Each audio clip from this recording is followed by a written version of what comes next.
Good morning, good afternoon, and good evening to all watching, and welcome to our August rendition of the IATL Open, powered by Skillshot in partnership with CMG, coming at you again with another episode of 2v2 Rocket Leagues making their return. My name is Trevor Caribou McNeil, and alongside me today, I have the pleasure of bringing in Alex, Nighty, Irwin, and of course, bringing in new teams, new faces, bringing in new casters as well. Welcome to the show, and how are you doing tonight? Man, I'm feeling great, Trevor. Look at that beautiful city. Atlanta's looking hot, ready to rock, and we've got some nice talent here tonight. Oh, yeah, we have a star-studded lineup again. Of course, the defending champions from last month have a name to make for themselves, so yeah, why not? They're going to come back one more time in the 2v2s and see what they can do here. And high expectations are high. Obviously, we saw a lot of success from them last month. They went 3 for 3 in the qualifiers and won the championship at the end of the month. So, needless to say, probably favored to win here tonight. Yeah, I would hope so. They just went through the whole grinder, right? They were going through the qualifiers. They were keeping that practice up, and then they just dominated when they needed to the most. And, yeah, I mean, this is the first qualifier of the month. One of the things is that you just start to build up knowledge, and people will, see that they need to compete. And hopefully we get some people in here that could possibly do that. Maybe take them down. Some interesting things about how this is all going to develop in the August Community Open. We can take a look at our roadmap here, starting tonight with our first qualifier. We've got $175 cash out between first and second place throughout the first 3 qualifiers. Again, top 8 teams from these 3 events. Top 3 today, top 3 next week, top 2 from that event on the 19th. Will qualify for the finals on August 26th. But there is a curveball this time around where not only do you have the top 8 teams that will qualify from the Community Open, there's also going to be top 8 teams that are be invited and just sitting back and watching to see the competition that they'll be facing off against. Yeah, and that is going to be very interesting. A nice little twist, if you will. So once we do figure out who those teams are going to be, obviously we're going to expect to see our defending champions come back one more time there. But 26 is the date of those finals where there'll be 16 teams competing about this. But as I mentioned, $175 that are going to be on the line here for between first and second place. But for third place, you still get something. You get your ticket punched to the grand finals where there's the $500 prize pool to come along with it. But obviously everyone's gunning for that red slot right there, that number 125. Yeah, you don't want anything else. You come out swinging. Yeah, you want to win the finals, but that's the big one. But at the same time, you want to take the win right out of the gate. You want to really set a precedence. You want to make sure that you show that you're not monkeying around.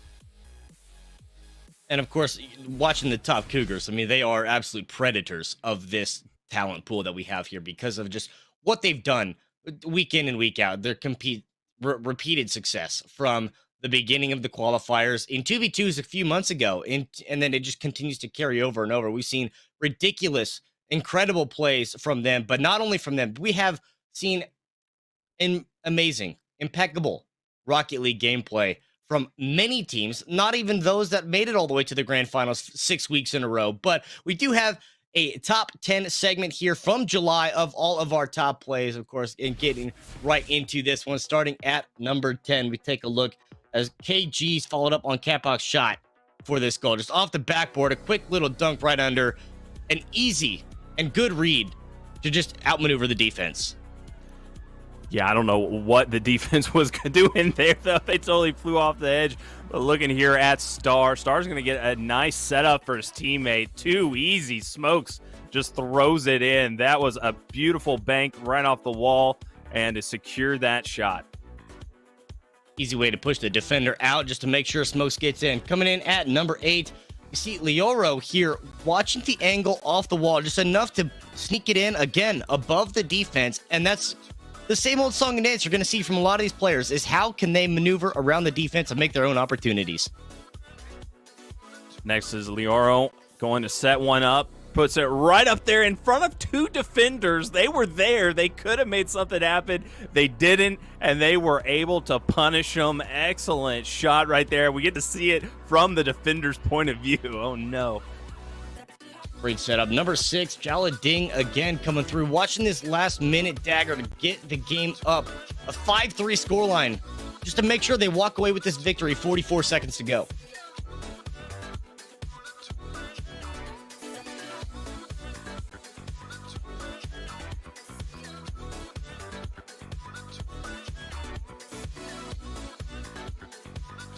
What a block.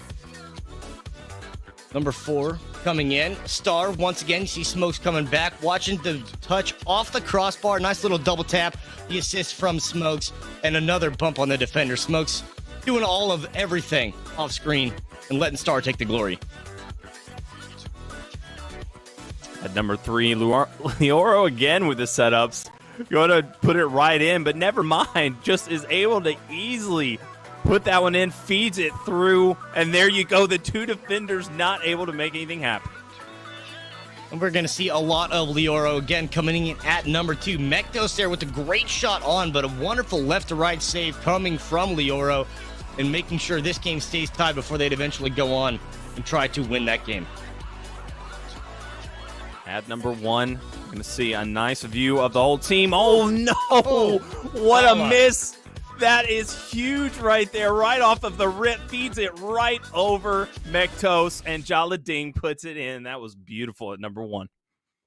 And talking about Jalading, one of those players that will be coming back here for today's competition. So we're seeing a lot of the same players there in the top 10, making to look little additions into their highlight reels here for this week. As we briefly touched on the ways that these teams are expecting to win, especially now we're back to 2v2s. Obviously, you don't want to be in that complacent sense where you expect you're going to have a player that is that third player back. You have to be able to know when to kind of balance out the attack and get back onto defenses. That's going to be a huge difference maker between some of these teams. Yeah, a lot of the times that rotation will come in. There'll be a little bit of a misstep or a little bit of a miscommunication.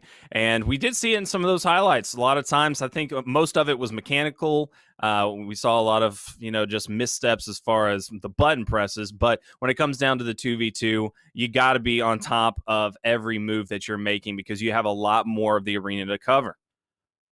Yeah, and being able to spread the field is a huge component that these players are going to have to be able to recognize and try to take advantage of because it makes it that much easier to get your shots on and you don't have to worry about those close calls on the defenders making these amazing saves to come through. Of course, we are here all month long through August, and you can join in the conversation following at Skillshot Media using the hashtags you see down below. Be able to follow along. You can tweet at us as well. Nighty's Night, Confused Caribou on the Twitters. If you got something to say, got some input that you'd like to be heard.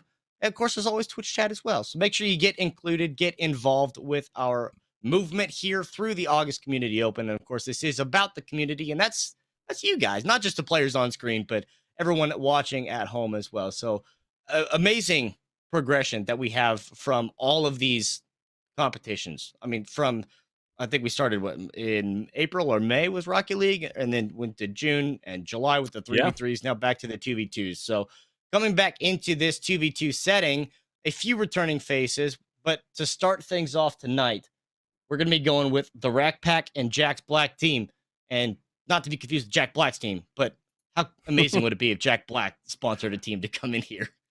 As my immediate thought, we've seen it time and time again. We've seen athletes, we've seen top celebrities do it. So why not? Why not Jack Black's team? I would love that to happen. But looking at these team names, though, I'm confident that they know what they're doing. Sometimes they come in here with some random names that you just don't know, like they've got numbers in them, and that's always like the key to me. Is like when I see a team with just a bunch of numbers, I'm just worried. I don't think they know exactly. They're just not prepared. Yeah, being able to have that sort of branding, if you will, to be able to just kind of strike fear into your opponents. Like no one's afraid of 7399994 Cal. Like great, cool, whatever that name is. But you look at Top Cougars and you're like, okay, well, now that's a name that we know because they've been around the pack a time or two. But and they're saying they're at the top. They're the top predator. They're asserting their dominance.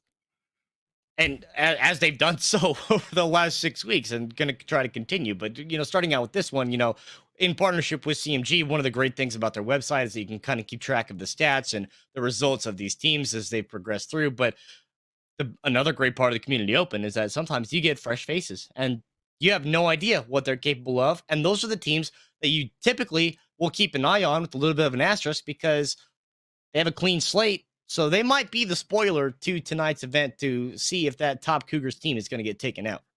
I'm not seeing any stats on either one of these teams, so I'm not thinking that we've seen these guys before, have we? Have not seen either one of these. That's why, yeah, the fresh faces to come through. Both fresh. Make things very interesting for sure. So they could be one of those guys that you were talking about that just comes out of the woodwork and tries to take down the top Cougar. Coming out of left field, of course, but to start out the night, watching 40 teams that did end up signing up for this event. So we'll have a few buys in the first round before we finally do break down best of 3s throughout until we get to the grand finals. That is a best of 5. And there is a single elimination. So there's no bracket reset potentials. You got to put it all on the line. You got to do it here. You got to do it now. And there's no second chance. The only second chance you're going to get is to sign up for next week's qualifier, which, of course, there you go. If you did not make the cut for this week, those signups are open. So go ahead and do that now. Yeah, and generally the second and third qualifier are going to be a little bit easier than the first. The first is where all the good players will qualify. They'll get in and they'll be ready for the finals, and then they don't play for the next 2 weeks. So generally tonight, if you get knocked off that horse, get right back on it for the next 2 times, come right back at it. So when we start out tonight's event, I mean, I'm looking at some of these teams, looking at what we expect to see. We get into our first matchup, though, to kick off our community open here for the August 2v2s featuring Rocket League between Rackpack and Jack's Black Team. And that's a lot of not sound effects, but just the team names. Waiting for the kickoff here as we are underway officially, bringing our 2v2s back and starting to see what the approaches are going to be. We come into best of 5s, game of 1, you kind of get a little bit of freedom to get a feel for your opponents, kind of get an idea as to what they want to do. But when you have a best of 3, you can't really play lax in game 1 because all of a sudden you're going to find yourself back against the wall. Yeah, there's absolutely no time. Every single hit, every single second is going to matter big time. You got to make sure that you are playing really well right out of the gate. You don't have any warm-up in a best of 3, A best of 5, maybe you got a little bit of wiggle room, but I mean, one game you're down and then all of a sudden you're fighting for your life. And fighting for possession here is the start of this one. A little bit of back and forth midfield play between the two teams, just fighting for something. That one's going to sneak over the top. Actually, Oska's going to be able to get the first goal about a minute in, getting a little love tap over from the defender and get that one over the top and slow roller. Sometimes it's as easy as that. Yeah, that looked like some early ranked games back in the day for me. I didn't see any aerials being tried at all. It was all on the ground, just a tip right over that player's hood, and bam, right in. So with that, on the orange side, we do have Jack's Black Team to Rackpack on the other side. And Jack's Black Team is going to take the lead on this one for an easy opening down the field, just able to win out, send it over the top. And that's a thing we're talking about. You have these openings. You have to make sure that there's no third back there. You got to make sure your defensive rotations are going to come through in time. Yeah. And it needs to happen consistently and extremely fast. No hesitating. You need to know exactly when to get back there. But, man, can we just talk about for a second Jack Black and Rackpack?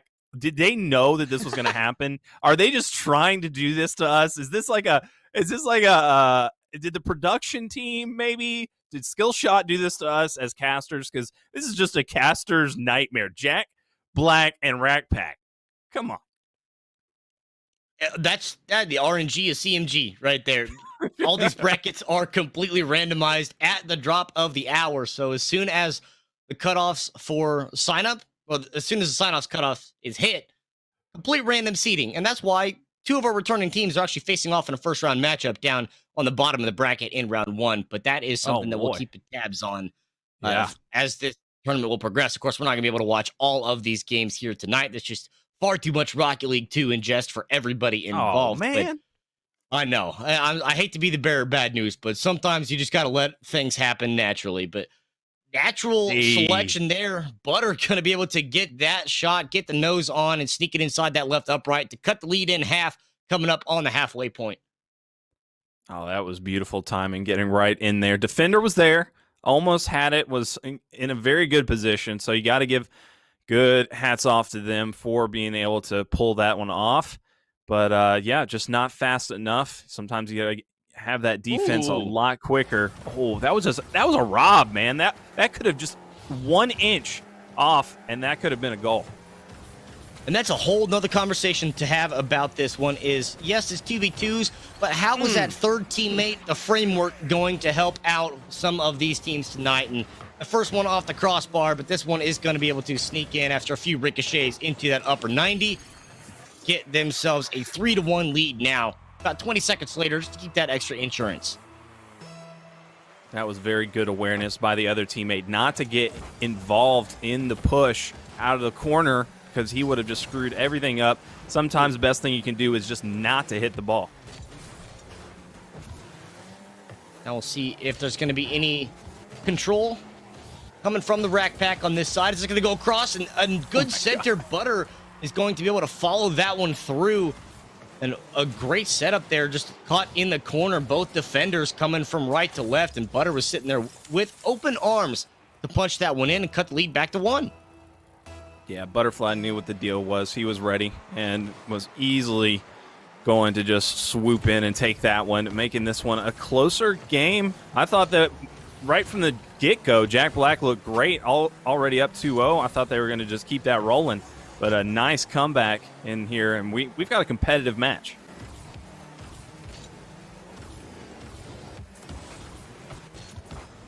And of course, Jack Black always looks great, the person. Not so sure about Gotta the love Rocket League team, but Sounds great. starting out with the good back and forth, I mean, between these two, this is all you could have ever asked for in an opening round matchup between two teams. And starting to see if Jack Black is going to be able to take back this lead. Trying to get the ball out of their defensive zone, though. Going to leave that one up, and Butterfly, again, going to be able to take advantage.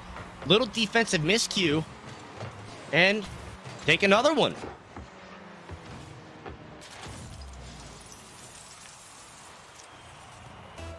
All tied up. That is what you like to see from these two new names. The names that match. I still think we're getting punked, but whatever. Jack Black starting to lose their momentum a little bit. Rack Pack opening this one up with a minute left.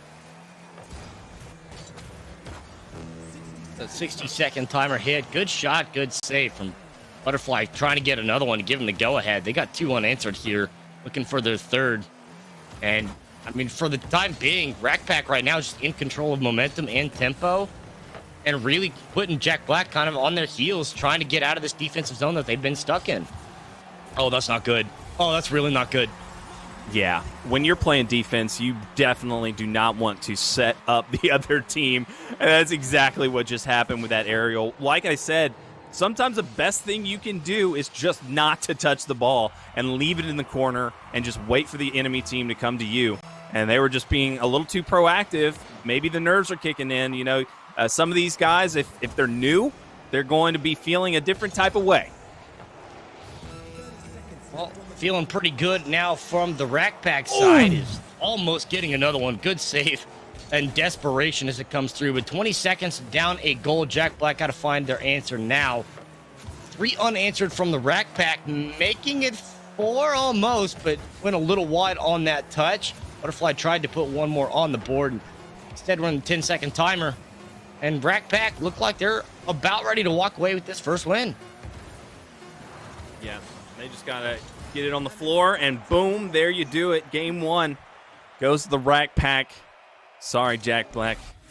That was a good game, though. I mean, very good for the first round. Sometimes you never know what you're going to get. It could be one side. It usually, I would say, is a one-sided affair. But this one has been shaken up to where we're getting some easy competition. We're seeing some even gameplay. Hopefully, we'll get to see one of those really good ones that between Top Cougar. And the benefit of watching a team with as much back and forth, lots of goals, we get good highlights out of that. Take a look at some of the replays from our opening game here of the August 2v2s. And, it started out kind of early, 60 seconds into the slow roller. And that was just something to set the pace of the game. Because after that, it was all gas and no brakes for the rest of the way. Yeah, sometimes when you get that early lead, it's not about how you start. It really isn't. You can't ever get overconfident there. And we just saw a totally different beast towards the halfway point where just Butterfly started to come alive. Some of his hits were just absolutely brilliant. You saw a very good defensive hit right there, but they just were relentless. Yeah, and about that halfway point is exactly where it did finally start. They were down 3-1. They get 3 unanswered to give them the 4-3 victory. So obviously morale, confidence pretty high coming from that side, especially with Butterfly, as you said, who just really kind of pressed it on there towards the latter half of that game. So, going into the second one, if you're looking at one side or the other, is this just a kind of a free for all? I mean, it's an open free tournament. Is there any sweat? Is there any tilt that is kicking in at this point after only a single game? Well, one thing about an open tournament when you may not know your teammate or you may not know the other team is that you got to read on them early on. And that might be what happened in this game one, that Butterfly got his read and he knew exactly what he needed to do because you saw some incredible defensive hits from him. The best replay, the best highlight of that game was from Butterfly being able to get that final shot out of his goal. That was just tremendous. I mean, it was almost, I'd say about 85 to 90% of that ball was in the net. But he was able to get it out miraculously, and that was just an incredible hit. So he's starting to understand the opponent, and that's what it's all about, really, in open tournaments. When you don't know who you're playing against, you're not used to playing against them. It's just getting that early read and knowing what to expect, and then going into game two even more confident.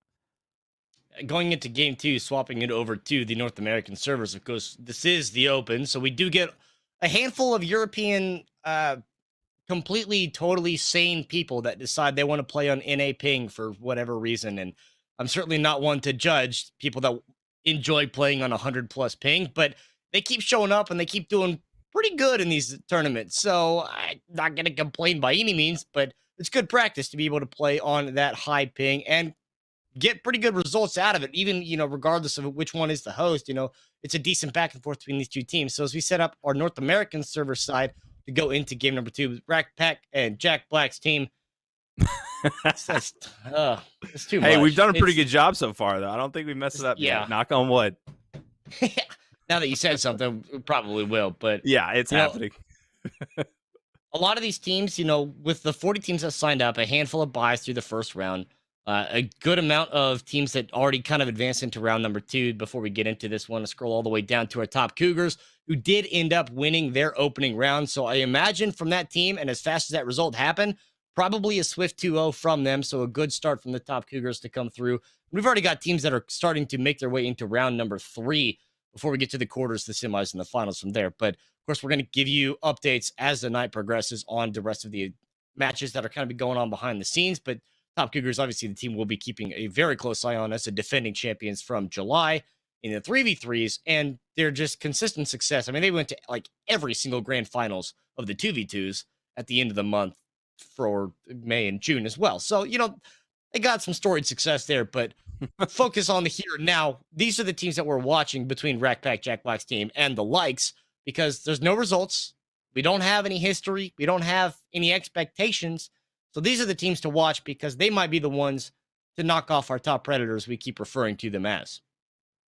Well, do you think so, though? I mean, we've seen some good stuff from Butterfly so far. We've seen some good plays being made, but do you think it's enough? Do you think that kind of play would be able to top our current champions? I don't think so.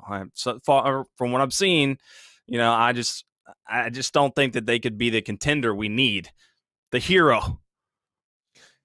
It's certainly a long shot, and expecting them to be able to beat that. I mean, if I'm going to take a Butterfly against a Cougar in a fight, I think it's pretty obvious which way you're going to lean in between that. But it's cat and mouse kind of game. But with what the Cougars have done, we know that they're going to be good.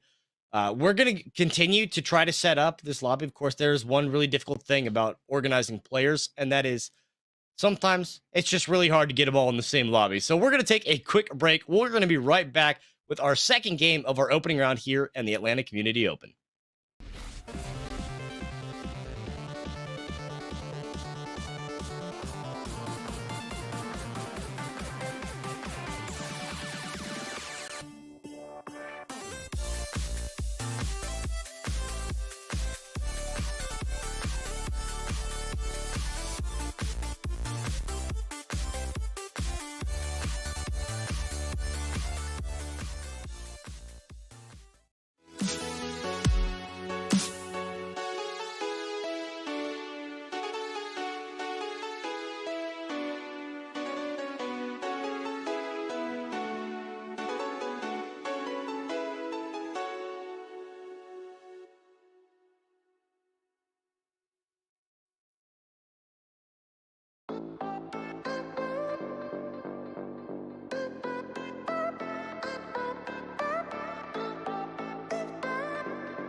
Hello, ladies and gentlemen, boys and girls, one and all, and welcome back to the Atlanta Community Open 2v2's the August edition.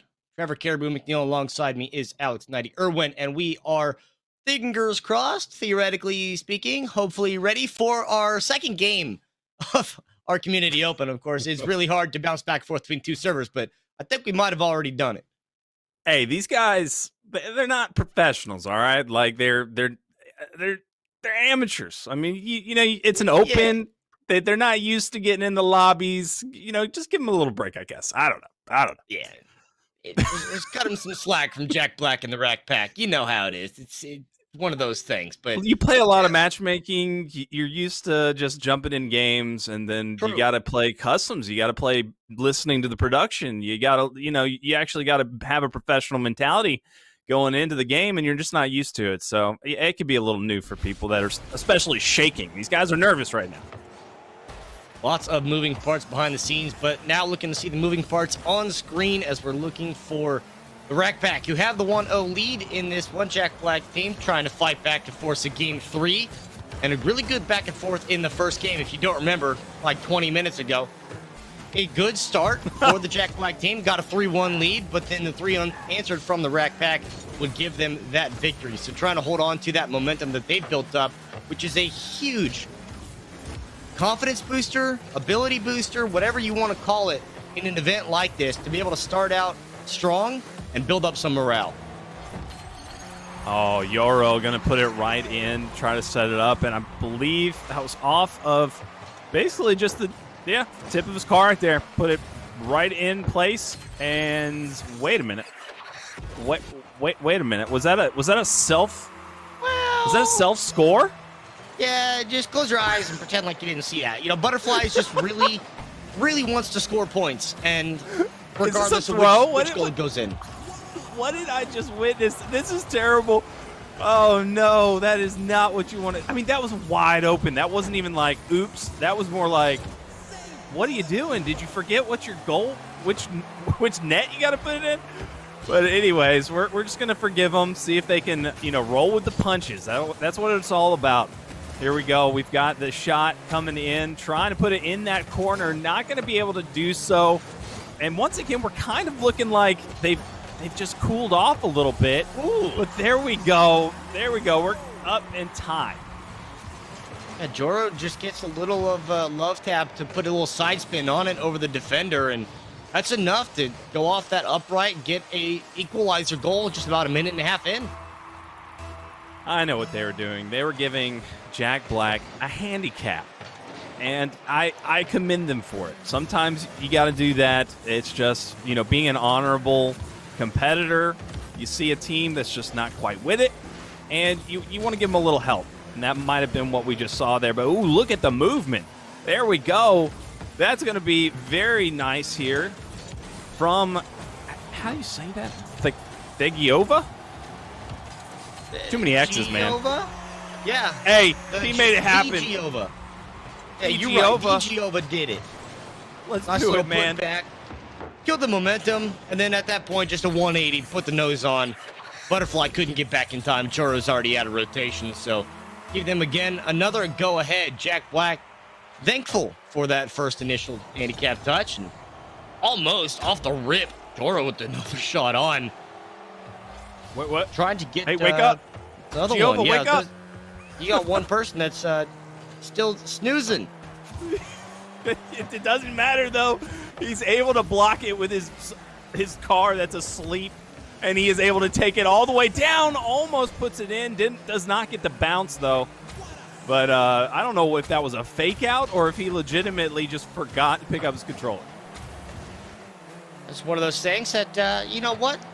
We'll just let it slide, and no harm, no foul for the time being. We hit the halfway point and fighting for possession here on the Rack Pack offensive zone. Playing a little more patient, a little slower this time around, trying to read their opponents out, and still waiting to find what Butterfly's going to do, because that was a difference maker in the first game. Butterfly put up 3-4 goals and was able to do very well. Demo on the defense, trying to find an open opportunity, but couldn't quite get it. Butterfly, that is the aspect that you want to get going if you're trying to walk away with a 2-0 series right now for Rack Pack. Butterfly had a wide open shot on a player who was, once again, just still. Oh, and again he missed it, but that's okay, because Joro Gumo, he's there for it. He's able to follow up with it and help out his teammate who was struggling just a little bit. Butterfly, you got to take over, man. You were the guy last game, and now you're just not that guy. Like, something happened. You're not that guy, pal. You're not that guy, but still going to set the teammate up to get the goal to tie this game up. Little defensive miscue in the corner there as well, so left it wide open for one or the other to put the points on the board. Also, you have the Giova is going to be able to take something back. Nice little flip in the center field. But, that's one of the interesting things about watching how these games have played out. There hasn't been a lot of really commanding possession around these midfield plays. It's just kind of whoever ends up getting into the offensive or defensive zone on the other side ends up staying there pretty much outright. We're not seeing a lot of midfield play in this series. Giova was doing a fantastic job taking it out of his corner and making some plays on it. And there you go. Once again, they are starting to be the ones that really are just looking like something in this game. They have been doing fantastic, staying consistent. You got to look past them being asleep a few times at the wheel. But other than that, they have just been keeping up the aggression, and it is looking really, really good. If they keep this one up, they could definitely take it to a game 3. Looking to have that consistency to come through. And, Oscar is currently discoed, but we'll see if we do get the teammate back. I think per rules and regulation, we're past the point now where this game will count for the tally, but 45 ticks left, the goal lead here, and Rack Pack threatening. Has to take advantage of this one before the teammate comes back. Yeah, it's a 1-on-2, and he is fighting for his life right now. Look at that, Jack Black. And it's working. Remember, he's making it happen. Oh, unfortunately, one man can only do so much. Butterfly comes back to get the tying goal under 30 seconds to go. He bought some time, but it doesn't look like it's enough. He still has not jumped back into the game. It is still going to be a 2v3 or a 1v2, and that's almost darn impossible. Now with the timer ticking, 3-3.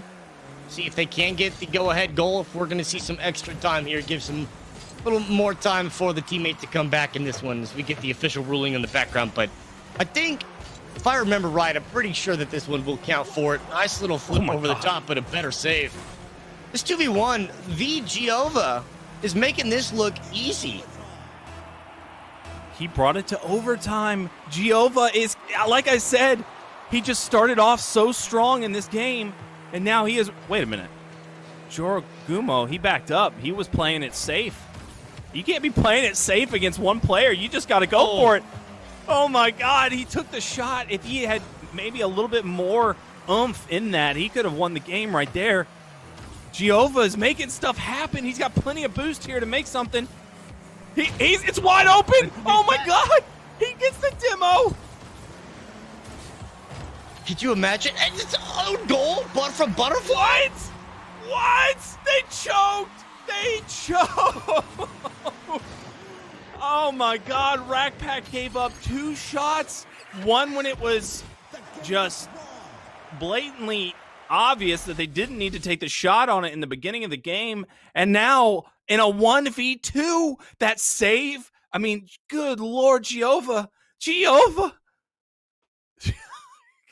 Technically speaking, it was a 2v2 at the end because the teammate did come back. The teammate spawned, but didn't make it across half field before the Giova put the ball in the back of the net. So Oscar's going to come back and like, yeah, that was all me, by the way. Yeah, the Giova, the who? Never even heard of him. But as it went through, far enough into the game with the disconnect, the game would have stood probably either way. But because of the player coming back and because of the result, I am sure that they are more than happy to keep the results of that. So the game will stand. So we will go in to a game 3 of this series. Take a look at some of these replays from that chaos that we just saw. And Butterfly, got to give MVP to Butterfly for the other team, giving 2 own goals.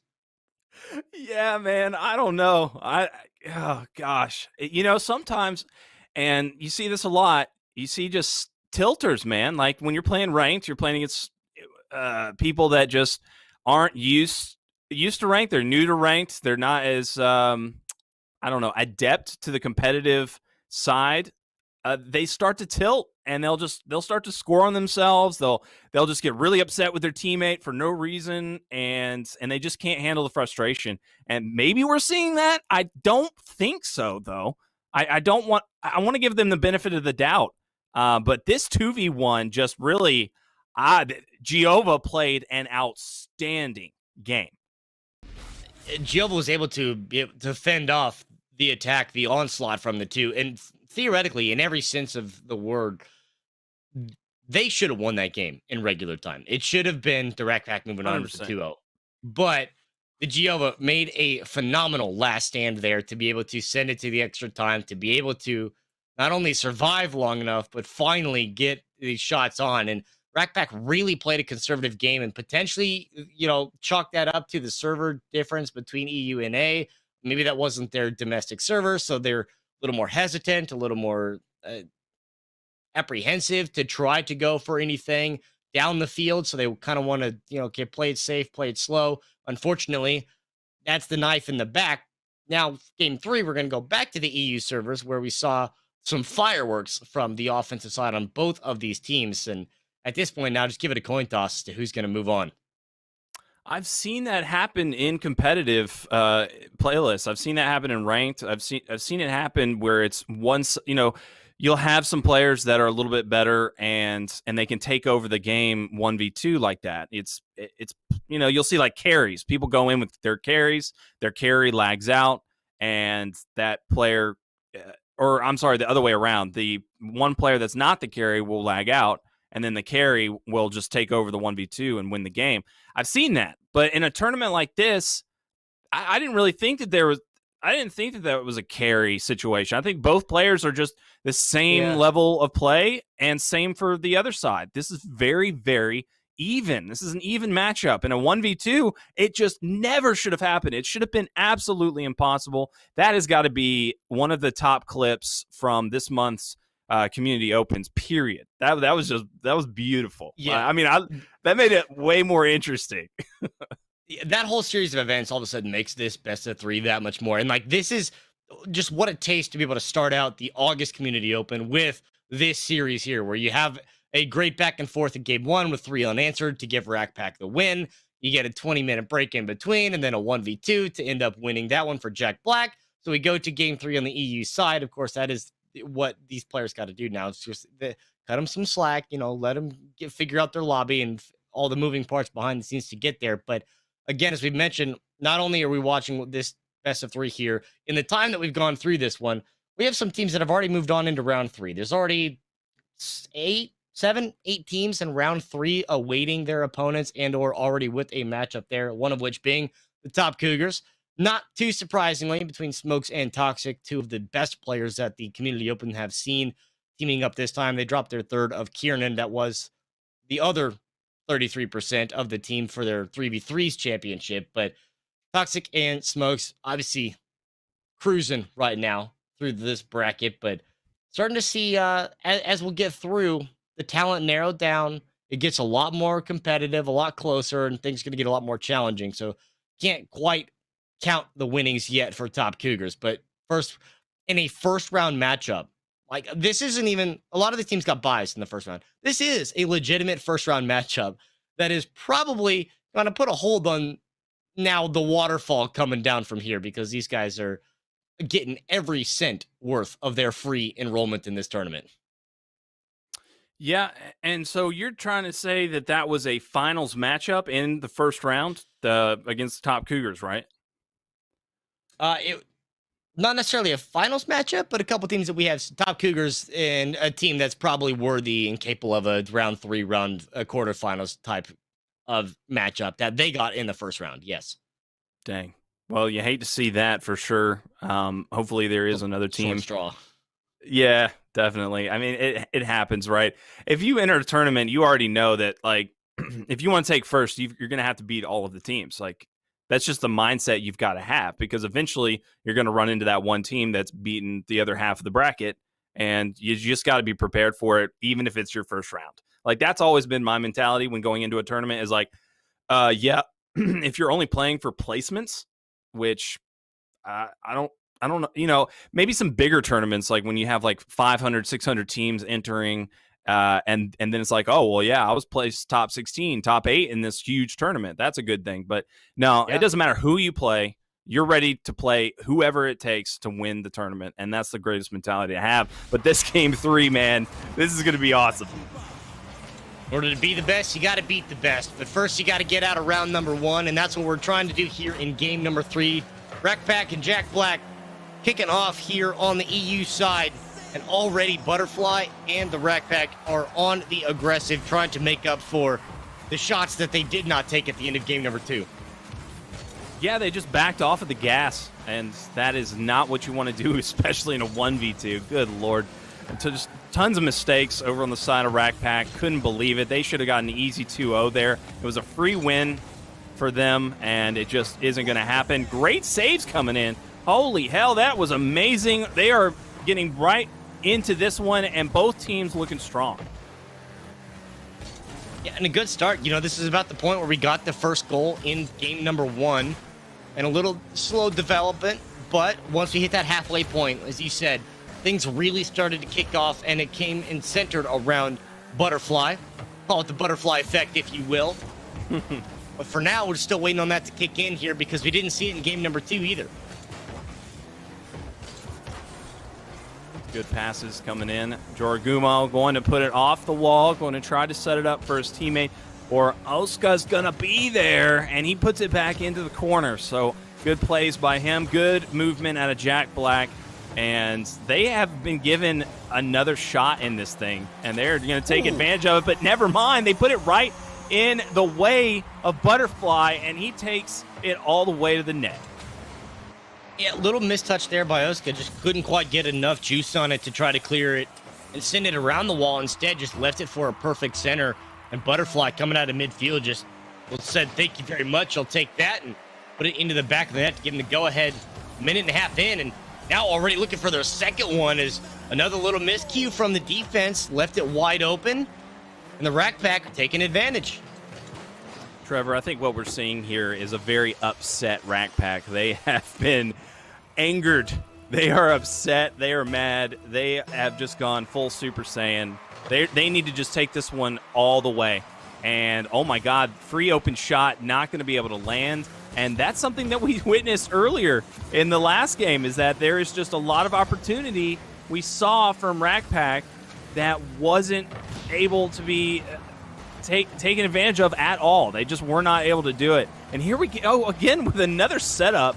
That could have easily been Bad News Bears there, but Giova, he's confident in his shot, and he puts it over and sends it to Joragumo. He's going to put it in the corner. Good little steal there by Oska, just over the top, just trying to take possession from that midfield battle and keep this one in play. This is kind of a thing that I'm very interested to watch develop as the tournament progresses is, you know, teams that can really assert themselves in that midfield zone and push these 2v2s back where they can't really rotate out of their defensive side. They get boost starved, and they just end up in a position where they are effectively shut down. But haven't seen a whole lot of that in this game. A lot of back and forth play across that midfield line where it just goes from zone to zone on each end of the field.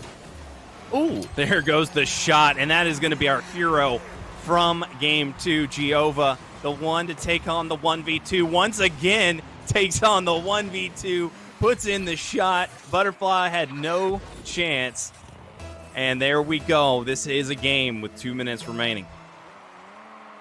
Nice little end around there. Be able to get that shot to go through. Of course, it's who else but the Giova that's going to do that. I mean, at this point, that's the expectation on this, but see what Butterfly can do to try to answer back. The Rackpack, you know, as fast as they started out, seemingly slowed down a little bit, trying to find their angle, find the approach on a defensive miscue, because that's really where they've gotten a lot of their goals is a slight defensive mistouch. And the other side, though, there's no miscues from Giova because just got him right back tied up at 2 apiece. Giova. Giova. People are chanting his name right now. You know it. He is absolutely taking over this entire match. I'm loving what I'm seeing out of him. Minute 40 left, and he is getting all of the hits in. Oh, just narrowly missing that one. Could have been a bad luck roll. Didn't take over, though. Butterfly still trying to set something up for his teammate. Not going to be able to do so. Puts it back into the corner, but Smart. Looks like we've got an open shot from Giova! Oh, my God. He is making it happen, Trevor. I'm just curious in that point as to, but you see Butterfly make the rotation back in good timing to go get that midfield boost and then try to continue on, but then just doesn't take a good angle to try to challenge or push Giova off that ball. Instead, lets Giova walk that one all the way in. Gotta wonder what is going on the comms side for the Rack Pack, because right now they are just slowly starting to crumble and fall apart here, as Jack Black are now the team that is in control of the pacing with a minute to go. Yeah, Rat Pack are strong starters, but they have struggled to finish. This is going to be a big clutch if they're able to get it back down the field and tie this one up. Butterfly, he's been that guy, Ooh. and he put it in. Oh, they're not going to be able to get that save, all tied up. Butterfly was able to do it. A clutch shot with only 46 seconds remaining, and this is coming down to the wire just like we had predicted. Couldn't ask for anything else. In an opening game between these two teams in round 1 of the August Community Open, we got game 3. We got a tie game with 40 seconds to go. It's a matter of, is Jack Black going to be able to step up and take this, or is the Rat Pack going to be able to kick in their butterfly effect and take the game 3 W? Giova, that's my guy. I got to see him put some more touches on it. There it is. That's not good. No. Butterfly take over. We saw some of his genius in the first game. He's starting to make it come together for this beautiful Butterfly. Beautiful shot. Yeah, being able to get themselves into this position now with a 4-3 lead, 20 seconds on. The butterfly flag kicked in. Watch the opening touch here. Giova's going to push this aside. But a great start from Butterfly Effect and company. The Rack Pack looking to close this out. They're on the right side of the field. And the single-digit timer countdown. One more for the road. No swing and a miss from Joro, but too little too far going the other way. And now zeros on the board. Ball on the ground. The Rack Pack take the 2-1 series. And we'll move on into the next round. Finally, we finally get the advancement into round 2. So as some teams are already playing in round number 3, Rack Pack get their ticket to round 2. It will happen. That was a really tough one. They were able to come together, though. Finally able to come together, like right at the end of that. Like, that's just a great start. We can take a look at the replays here from this final game, because what a series we had between all of three games. Game 1 really started out with a great back and forth. Game number 2 went to extra time in a 1v2, but this one finally they were going to be able to get into a position now where they could take the lead. It took about 90 seconds to get in, but they just could not put Jack Black's team away. They just kept fighting. They kept scrapping, kept clawing back into this one. And it all started with the Giova to get the first one, to get the second one, to get the third one. And then at that point, Butterfly had to step in and say, all right, that's enough. It's my time. That's exactly what he said. And we wanted to see it from him. Like we saw it game 1, but man, that it just took him forever, but finally he got into it and he made some good things happen. He was able to clutch up when it mattered the most. And that's being able to have that ability, have that confidence that, like, okay, when it does come down to crunch time, I can do this. Our team can handle this. It's a nice little thing to have in your pocket moving into the rest of the tournament, because there's still a long road ahead of you as the Rack Pack, because you are now only in round number 2. But with a 2-1 victory, that is one of those things that also potentially takes out a lot of your stamina, if you will, going in through the rest of this series, because of the fact that series just took about 45 minutes, pushing an hour, and that was only their first matchup. They have a long ways to go here if they're trying to make it to grand finals. So at this point now, I think you got to start to concern with pacing yourself as the Rack Pack. You don't want to get burned out too quick. Yeah, marathon, not a sprint, right? Like you don't want to make sure that you're keeping yourself pretty cool and calm throughout the entire competition. That's usually who you see take the championship at the end of tournaments. But honestly, I don't know. It depends who they run into farther down the bracket. They had a really tough time in their first round against another unknown team. If they run into a more experienced squad, it's going to be a lot harder for them. And I don't know. You just never know. It's all random seeding, so it's exciting. Yeah. Exciting is a way that we can describe it. Unfortunate is a way some of these other teams would describe it because like I can't. What do you mean, Top Cougars is like a 34 seed? Like that's what? Why? I don't want to play them. They're not a 34. They're a one through and through. Like this is not how this should be starting. But as we mentioned, with some of these teams getting the buys in their first round, we have our second round matchup coming up, and that is Emo Aim facing off against Varby. And I know a couple of the players and a couple of the supporters have been lurking in the chat. And getting involved with this, scout out the competition to come through, and of course, getting involved is part of the whole thing because it is like the community open, right? So you use the hashtags IATLGG, follow along Skillshot Media, IATLGG on Twitter, and looking to get into this second round matchup. A little more statistics available for these teams as far as their experience on CMG. Relatively even, about a 500 on the side for Emo Aim. On the other side, a little bit better for Vane the Lion, has a 43-28 record. And of course, that's not just inclusive to Rocket League. It's all titles included, but that's just the CMG record itself. But it shows the winnings as well, the earnings checks, the trophies, the skill levels that is assigned to them. Like there's a lot of really cool aspects of the CMG website, but gives us a little bit of a taste as to what we're going to expect out of these two teams. What exactly would you call emotional aiming? Is that like when you are in the heat of battle and you are taking your shots when you've got maybe a friend on the other team and he's talking some smack and you're getting a little upset? Is that what the emo aim is, or is the emotional aim like maybe you're just so passionate about this competition, you're passionate about the W, that you've got to take those shots, and that's what's making you the best of the best? My mind immediately goes to one of two tracks, and that's either going to be the emotional reaction that is just continue to fire. I don't care how accurate it is, just fire from the hip. Just if you see a chance to hit the ball, you hit it, and if it goes into the goal, cool, calculated. If not, oh well, just fire again. On the other side, it's the other emotional reaction is the hardcore sweat, where it's like you are just absolutely down to beat down your opponents. You're going to put their face in the dirt. You're going to embarrass them and humiliate them and make them understand that you are a force to be reckoned with. And I'd probably go with, I like the second one better because it makes for better content, a better narrative. Everybody loves a good villain, right? Like that's kind of what I'm aiming for at this point.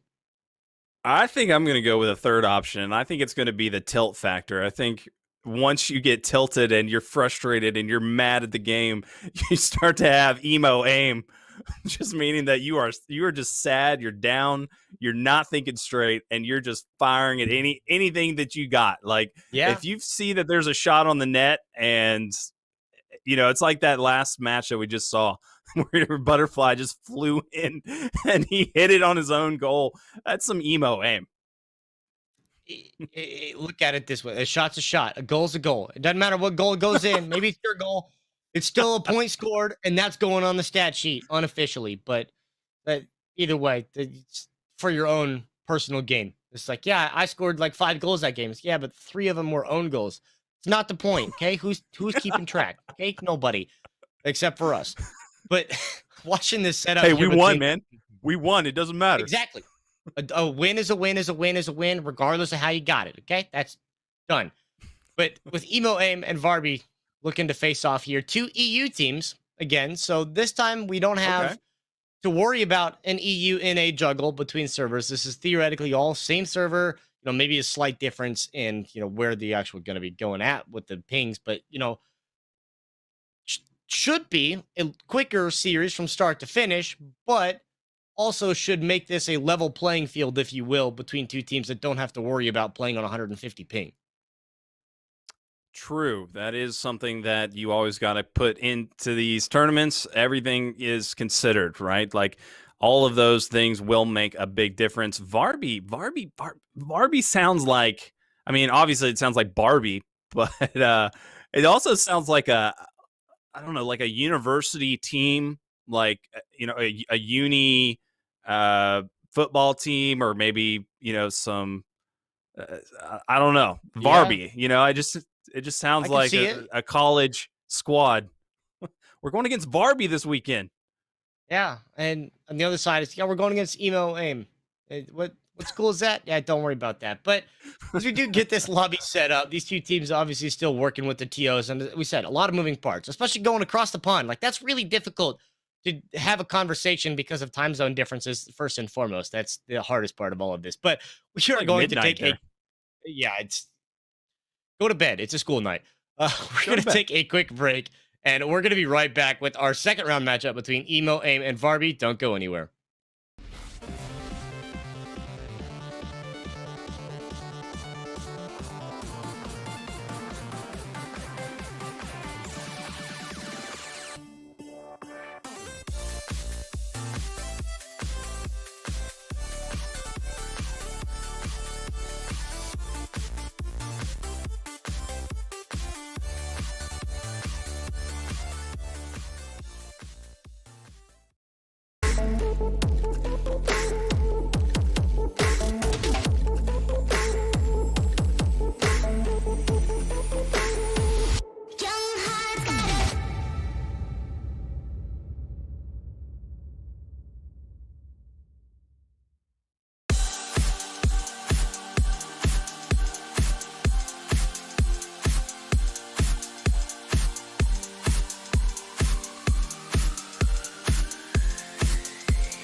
Hello, one. Hello, all. And welcome back here to the Atlanta Community Open for 2v2's Rocket League. Trevor Caribou McNeil alongside Alex 90 Irwin here, ready for our second round matchup. Finally, Emo, Aim, and Varby have got into lobby. We got it all sorted out. And I had the pleasure of the Twitch chat of Skame actually helping me understand the name of them. It's the half and half of the teammates' names from Emo and Skame to put together to make it Emo Aim.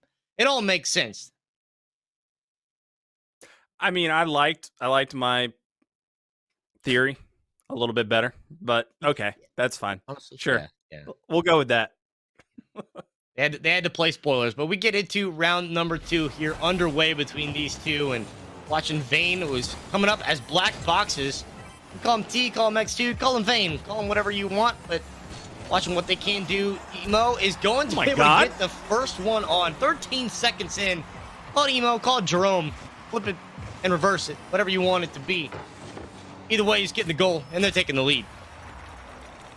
Yeah, he's not very emotional after that one. That was a fantastic run right there, just putting it right around that defender. Easy peasy.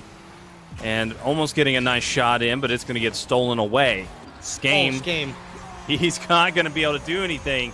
X2 puts it in.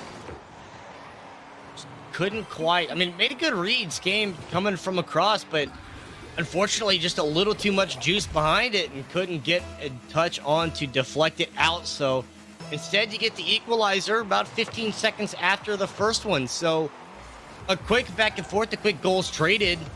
And these two teams, it looks like as long as it took them to set up, they were a little impatient for the start. And they're just going straight pedal to the floor, kick this game 1 off. Very good shot by Emo. It's going to get it set up for Skame here. Skame gets it. Not going to be able to get a good enough hit on it, though. He did have the angle. Just wasn't ready, wasn't able to be able to execute that one. Skame is in position, though. Excellent rotation out of him. Now is going to put it in the corner, set it up for his teammate. Not going to be there, though. Teammate lagging behind a little bit. Come on, man. And we've got Poppy Tentacles. Poppy Tentacles going to put it over the net and try to get it out of the lane there. Skame trying to get the defense off. Not going to happen. Ooh. And that is going to be TX2, Terminator 2. He's going to put it in. Being able to get one more flip over both the defenders who both went for the challenge, but coincidentally, neither one of them were able to get any part of the car on to be able to deflect that off. And a lot of near misses seems to be the story here for Emo Aim, where they just are almost there. They're in good positioning and they've got the good reads, but they're just a millisecond too little, too late, half a pixel off. But Emo's going to make sure that there's no chance at all, no near misses here. An open net, make an easy one there. Yeah, good setup off the wall. Trying to back up, that's never a good sign. If you're having to back up, it's probably already too late. And he was able to get around that, no problemo. Emo taking it and tying this one up. Immediately gets sent to the middle off the kick. And T2's trying to put it in the corner. Not going to be able to happen. Excellent kick back towards the goal. And here's the aggressive push. Emo puts it up. But there's not going to be anything. A little out of sync there. Yeah. I mean, you saw the setup. Emo had it there in the middle, ready for Skame to come in to try to get the shot on. But Skame instead just with the 180, trying to reset for better positioning a little too early on the jump. Seems like that's kind of where these two are at right now, which it's fortunate, that it's a tie game, but between Emo and Skame, they're just not quite on the same page. We're on the other side. CT2 and Poppy Tentacles trying to find their answer back, because it seems like they're playing a little more reactive to the Emo Aim playstyle. Oh my. Okay. Emo. Come on, man. Right off the wall. Beautiful dribble right over there, and then just finesses it right in. Fantastic footwork. Just able to put that up 3-2 here. Got plenty of time, though, for Varby. Yeah. Just at the halfway point and already a 3-2 scoreline. But watching what Emo was able to do there, to get the demo, it's another one of those things to talk about. You don't have that third back. You don't have one more player, and Emo's going to be able to take this one in the air and just push that nose in, give him another insurance goal on top. Kind of taking over in this game right now. But on the other side, you're seeing Varby, who would theoretically have this third player that they'd be comfortable with defending, but instead, it's only the twos, and when Emo gets a demo on one of your defenders, it makes it that much more difficult. And now with this 2-goal lead, Emo Aim starting to make a statement. Yeah, Varby not giving enough respect to Emo Aim right now. The rotations aren't quick enough. They're not getting in positions fast. And it really needs to change quick, or this is going to be an easy 2-0. Emo has just been abusing them. Done really well to keep Barbie kind of pinned in their defensive zone. I mean, you see these little bit of outlets to come around, but they don't really last very long because they're just backs against the wall, and enough setups, enough times where you're finally going to get a center, you're finally going to get the chance. They are on the same page this time around. Emo just carries that one. Skame comes from midfield in the air and gives them a 3-goal lead now. This is exuding confidence. I got it. Yeah, exactly. I think there is a lot of confidence on both sides, honestly, but Varby, it's biting them in the butt. Like, they're getting into the corner. They think they have the execution. They think they can get it out of the corner and down the field, but it never happens. Emo is just getting in there a lot quicker, and he's able to get those setups, and the follow-through comes in, and it's just way too consistent right now. Good defense, though. We're seeing some life from Varby here, and there we go. They're going to get this one a little bit closer to the tie, and they've got plenty of time. They could do this. Yeah, TX2 just able to get the nose ahead of Scheme there. Scheme ran out of boost as well, so couldn't quite muscle your way back on the defensive zone. But still a 2-goal lead here, minute 20 left. I mean, Emo Aim should be feeling okay about that. Just a little bit of an unfortunate positioning, and watching what they can do on the offensive side, you know that they've got the ability to capitalize on opportunities going the other way. As much time as they've spent down here, I mean, you look at the heat map, I'm sure majority of it's going to show on the defensive side for Varby, but minute left. I mean, try to find just a way to burn the clock from Emo Aim's perspective, and just don't give up any silly goals. Yeah, you want to put some more shots, though. You want to keep it going, keep it down on that side of the field, and they're doing a good job at exactly that. We're keeping it in the corner here. Emo puts it up, sets him up, not going to be able to get the follow through. 30 seconds remaining. Still could possibly do something here, but they've got to execute perfectly. Time is not on the side of Varby right now. And watching what Emo and Skame are both doing, just being able to control this one. They're winning their 50s. They're just being a nuisance to not let Varby get any setup here. And Varby's got to score, like, now if they want to try to come back in this. Yeah, 2 huge saves, and that is going to be it. That's the dagger. Puts this game 1 to bed, and we're seeing just a beautiful, beautiful run from Emo Aim. And once they got started, they did not stop. Being able to put up 6 goals is huge as well. You know, just a stroke of confidence for you to go into the next one and try to make it 7 to come through. But 0's on the board. Still keep it in play for half a second longer and see if they can. Emo's going to try to get the nose on, and they do. All right. Those little style. Jerks. Oh, because man, he was inverted. Styling on him. Styling on him. That is not what you want to see, man. It really is. Yeah, that's something that you do when you're feeling confident, you're feeling good, you're feeling at ease with the day. And that really is a good sign for later on when they match up against better opponents, because that was just a train wreck. I mean, there was some good shots. There was some good defense, some good saves from Varby, but it just wasn't enough. Yeah, the offensive firepower from Emo Aim was enough to overcome. Let's take a look at some of the replays here from that game and see what they can do to carry over their success into the second one. But looking, again, all of our highlights powered by Microsoft ATL, and what Emo Aim was able to do. I mean, they just were able to outright bully the opponents on the other side. They won all their 50s. They won the possession battles. They were not letting Varby get out of their defensive zone.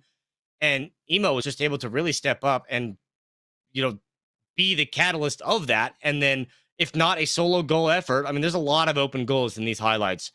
If Emo wasn't the one to get the open goal opportunity, just lay it up right there for Skame to come in from midfield. Their game plan is simple. It's efficient. It gets the job done. And hopefully they'll carry that into game 2. On the other side, Varby have to know what to do to disrupt that. You know, how do you stop Emo from winning every single 50 and getting every single possession to go the other way? It's not an easy challenge, but there's got to be a conversation to be had about winning your 50s and maintaining possession a little bit better. Obviously, they could execute a little bit better on their shot, their shooting, their passing. But I think one of the biggest ones is just following the ball too much. They're chasing balls that they really don't need to go after. They just need to let them reset and clear them and get it out of their side. And they just don't do that. They're way too worried about trying to get the dribbles in on their side when they just need to get one big hit in and get it out of their net range. But that's just not happening. Here we go, T2. Concerning. This is an excellent opportunity for a shot. That could have been an easy net, but just once again, not taking those that they need to, not executing properly. Yeah, and I think that I just like watching what Varby's doing. Like, you see both of them doing exactly what you said. They're just chasing. You know, both players were in the corner on the ball, and then out of that point, you're just waiting on T2 to be able to try to get that aerial volley and do something with that, but your other teammate is effectively out of rotation. Instead, a little overcommit from the Emo aim side is going to leave the backside wide open, and just an assumption of, I thought you had back. Nope, I thought you had it. All right, well, nobody's got it, and Barbie's got the goal. Yeah, and that's what we've been trying to see from Poppy Tentacles and T2, is that they've been trying to get it out of their corner, and that's when they play the best, is as soon as they get a run out of their corner, they're immediately aimed up and ready. They take some great shots that way. So that's just the way they are comfortable in playing. But I think Emo Aim is just going to get the read on that, because that was exactly the counterplay that was needed. A great setup and execution right there by Emo Aim. Emo Aim going to be able to tie this one up and looking darn good. Yeah, and just flip the script there with Skame was the one that sent the ball around to the center where Emo was open arms waiting that shot on, and there's nobody in this. And I think that's now recognition of the defensive fault from Varbies, that they spend a little too much time in the corners, and they're in that position that you, as you referred to, where you just got to back it up, put it in reverse. And that's never a good sign on defense when you have to kick it into reverse, because you're always going to be the slower player. And Skame and Jerome, just a 1-2. The setup, the follow-through, these guys are firing. Yeah, that is just an excellent play on both sides. Both sides was just beautiful. That was just incredible, able to land that shot off the wall. It landed right in front of the net and was able to follow through with it. That was just premium Rocket League.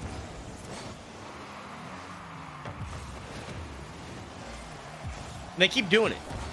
That's the best part about what you see Emo Aim doing. Just watching the consistency to come through of these two players. And yes, there's faults on their defensive side, just to make sure that they got to get back on the rotation fast enough. We've seen a few miscues where they just a swing and a miss just by that much. But the amount of pressure that they're putting on Varby right now is the difference maker. And it's only 2-1, but you look at how much time they've spent on this side of the field.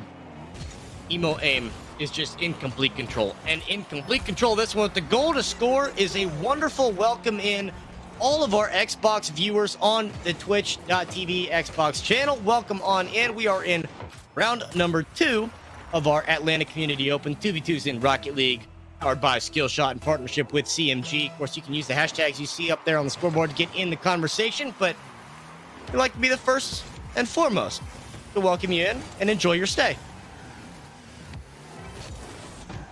Yeah, we're seeing some great Rocket League so far tonight. The first match was an absolute slobber knocker. It went down to the wire. We had a 2v1 for about a minute and a half, I think.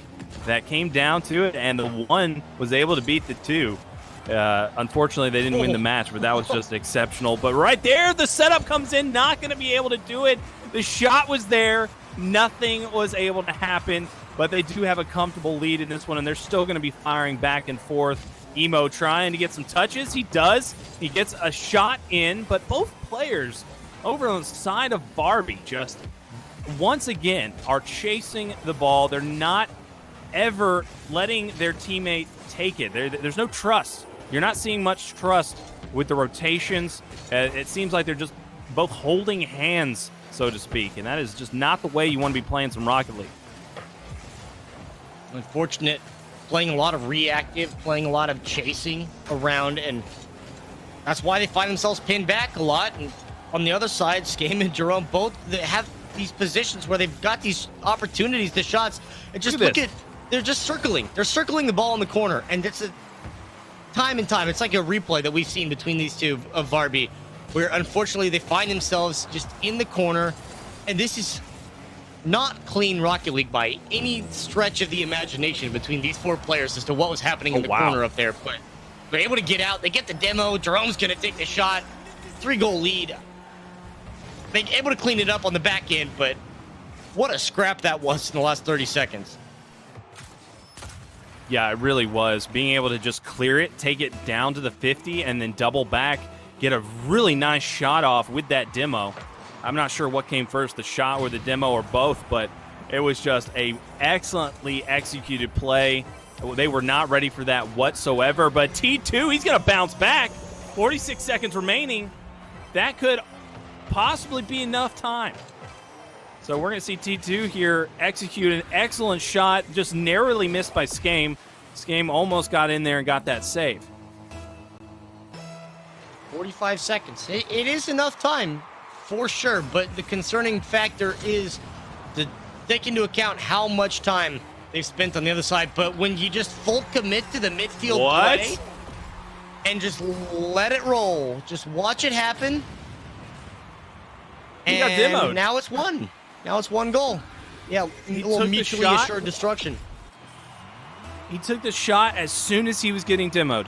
And that is it. That was going to be one of the biggest shots of this match right there, really keeping them in here. Now they just got to make sure they tie it up. 30 seconds, got plenty of time to do so. Poppy Tentacles with the demo. Now is a chance to put it in, but no, a huge hit coming in from Emo Aim. That's going to be massive to help save it, but there it is. This is the chance, the opportunity to get themselves back in here. Huge save by Poppy Tentacles, but that's going to be Skame. And that could be it. 12 seconds just might not be enough. I've seen miracles, but I don't think it's going to be today. And that was just a great setup in the last 10 seconds of play with Jerome getting the ball, bumped the offensive player off to take possession of it, and then carry it through the air to try to get the angle on, try to get the shot, add one more for style points. Just a nice little self-pass off the wall. Jerome making this look easy off the kickoff pinch, but making that the last one. A beautiful setup between Jerome and Skame to give them that 5th goal. Now with the 6th goal on the board, 8 ticks left. This is going to be a 2-0 here for Emo Aim to move on into round number 3. Yeah, you can never be too sure. And there you go, once again, putting it up to 7. That's their lucky number. That's their favorite. They've just always got to end their games with 7. Last game, we saw them just juggling it at the end. Just total BM out of them. Just playing it excellent, though. Emo Aim. I guess you could call him Ego Aim at this point. Yeah, you could. Ego Aim, just showing off their ego for sure. But excellent work all around. I'll put it up to 8. Okay, why not? So ending this one off and just executing throughout so efficiently. Varby not standing a chance. At that point, too little too late, but instead, we see Emo Aim moving on into their next round. Of course, the bracket's still going through. 40 teams that did register here today and playing through in a best-of-3 single eliminations until we get to the grand finals. It's a best-of-5. The top 3 teams out of today's event are going to qualify for the grand finals in 3 weeks' time, but that is a whole slew of information we can cover for all of our newcomers on the Xbox channel. We'll take a look at some of these replays here, powered by Microsoft ATL, to see these offensive firepower between Emo and Aim, Jerome and Skame. Both of them just absolutely in control and put the pedal to the floor here at that halfway point where it was a close game for the first couple minutes. After that, they just really turned it up to 12. Yeah, they were relentless. It just didn't look like there was really much Varby could do. They had some good defense. They had some good saves, and they kept it relatively close with this one right here. We did see some other good shots coming in, and maybe there was a chance, but towards the end, the ice The ice in the veins was just too much. Like, it was a one-shot game here at this point, Yeah. but then bam, that's it. That was what ended it. And just hats off to Emo Aim. They look fantastic. They know how to execute and finish off with a lot of power. Yeah, two EU teams have faced off there, but now we'll go on to the other side of the pond where we'll have two NA teams facing off in our next round matchup, and that is between Vo and Full Ant 7864. And this is where you kind of get into talk about the teams with the numbers. Like, what happened to the other 7,863 ants? Like, why is number 7864 that much more intimidating than the first ones? But to get into this one, a couple of newcomers again. To see what they could do in this, round 3 matchup. We have top Cougars already in the semifinals. They've already made top 4 today. And they've just swept through this bracket with relative ease, and they're just waiting on opponents because that's just what they're doing to the competition. But to get and there's no surprise. It's really not. But to get into this one, I mean, between Vo and Full Ant, again, two teams where you just don't really have a lot of expectations of this. I just can't outright make a prediction as to who you expect to win, but kind of similar to what we just saw in the last game. The team that is able to capitalize on possession, to win out possession and kind of bully the other team off of the ball and spend a lot more time on the offensive zone is the team that is absolutely going to be able to have a lot better chance. But you got to also make sure that just in case there is a relief valve where you do have to get back on defense sometimes. Yeah, you got to have those rotations, and it just did not happen for Varby that match. I couldn't believe it. It was like, eventually you've got to learn. Like, this is what's hurting us. This is what the other team is doing. You can even learn from the other team mid-tournament. That's happened plenty of times in the past for me. I've noticed that something just was not working out. You call it out to your teammate. You execute appropriately and make the adjustments necessary, but it just wasn't happening for Varby. They just kept following the ball. They kept circling it. No rotations were being had. Nobody was saying, "Oh, well, I've got the net. You go push up," or let's go 50. Let's both get in net. It never happened. It was just always following the ball, being, like you said, very just reactive to everything from Emo Aim, and that's just not how you're going to win a game whatsoever. The same old story is going to happen here. Is there going to be an easy read? Is there going to be an early read? Like, are they going to download the information from the other team? Because that's what it's all about, especially when you're playing against a newer squad. And to put in a point of view of, watching teams, potentially a couple of times where this is the first time these two teammates have played together. But you look at Team Vo, where they have matching names. You have an imagination that these two have probably played together a decent amount. They probably are rather well synchronized and should not have a lot of issues with slight miscommunications, with slight issues of that variety. So looking to see what they can output here.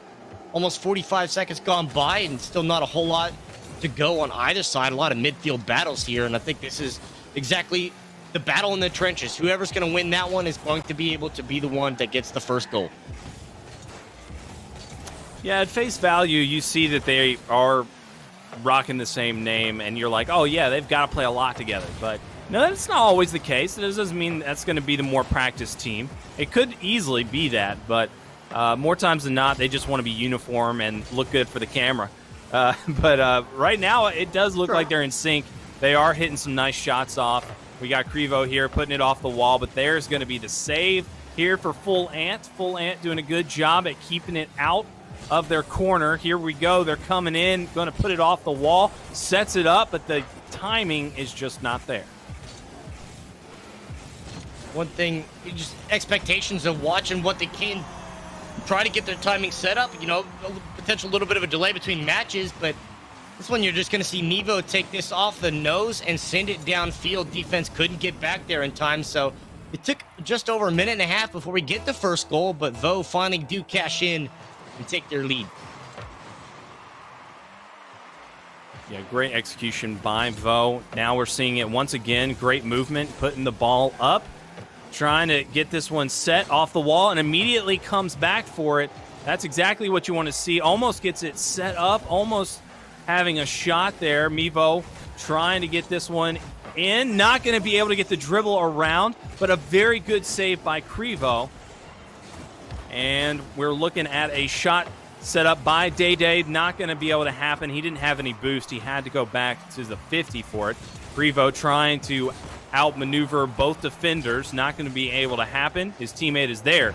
They are staying on it big time, but it gets knocked down by Day Day. So we've got a little back and forth here. Some good competition. Waiting to see who's going to really break through. You know, we saw Butterfly do it in the first series, kind of take over the game. We've seen a handful of players that just really step up and make the impact known that they are going to be the ones that really increase the pace, increase this one, and still haven't seen that individual yet. But Krivo and Mevo, they're getting good setup, good opportunities here. They just got to get that final execution just like that, and there it goes. Yeah, if you keep the ball on the enemy team's side long enough, it's just inevitable that you take enough shots, it'll finally go in. It is a numbers game. Statistically, you got to get that shot eventually, and it does go in. Vo looking so darn strong. Maintaining tempo and control, setting the momentum of the game is a huge emphasis on your skill as a team as well, because just watching teams that can't keep up with you or are just out of their comfort zone is so much more obvious to see that a team is not playing the way that they want to. And right now it looks like Mevo and Krivo are the two that are implementing this. They are the ones that are playing their game, and Full Ant unfortunately just can't quite break that tempo that they've set. They can't get into their own play style, and Mevo, Krivo, they're taking this one, and yeah, midfield, he's just going to take that and send it in. Mevo just able to get the perfect arc on that one, not allowing any type of aerial to get up under it. Almost impossible at that point, no matter how much boost Full Ant were able to have. Full Ant just getting absolutely outclassed in this matchup. Vo just too darn strong, and I think the theory you had could very well be true, that these two just have the two names that match. They're just got the time put in, and it's just showcasing through that if you play with a teammate that, well, you probably got a pretty good chance of having that pre-existing synergy. And you look at what Smokes and Toxic are doing. I mean, those are just two incredibly talented players nonetheless, but they play together and they know how they play, so that's why they're already in the semifinals, waiting their opponents. But this side, Mevo, Krivo, that's just taking that one off the top ropes. And maybe not quite the intended result of that hit, but either way, a goal's a goal. One of my favorite things so far from Vo is that they've not been scared to take a shot from almost every single angle they possibly can. Everywhere that they're on the field, they're taking shots, and it is just wearing down Full Ant. Mason trying to make something happen here, but there's just not enough time on this clock right now. This is going to do it for this matchup. Vo, too darn dominant. And again, setting the pace, setting the momentum, not only of the game, but of a series. A 5-0 scoreline right now, 12 ticks left. Vo are in complete control of every aspect of what's happening right here in this round 3 matchup in a best of 3 for their opening game, which is just going to carry over into game number 2. And Full Ant have to find a way to break down this duo and set their own tempo of this game, because right now it's all the Vo show, and I don't know if there's going to be a way that Full Ant can. Thank you. Good job. It definitely was all about Vo, showing it off. It was just exactly what we wanted to see. A team really step up and show that they have the possibility of taking on some of our best teams, like Top Cougar, waiting in the semifinals. It's just going to be needing of a squad of this caliber. It's period. Like, with those shots, though, I feel pretty confident we could see a nice competition, and they could be some contenders. take a look at some of our replays here from this opening matchup between Vo and Full Ant. Of course, highlights powered by Microsoft ATL. But this was all okay.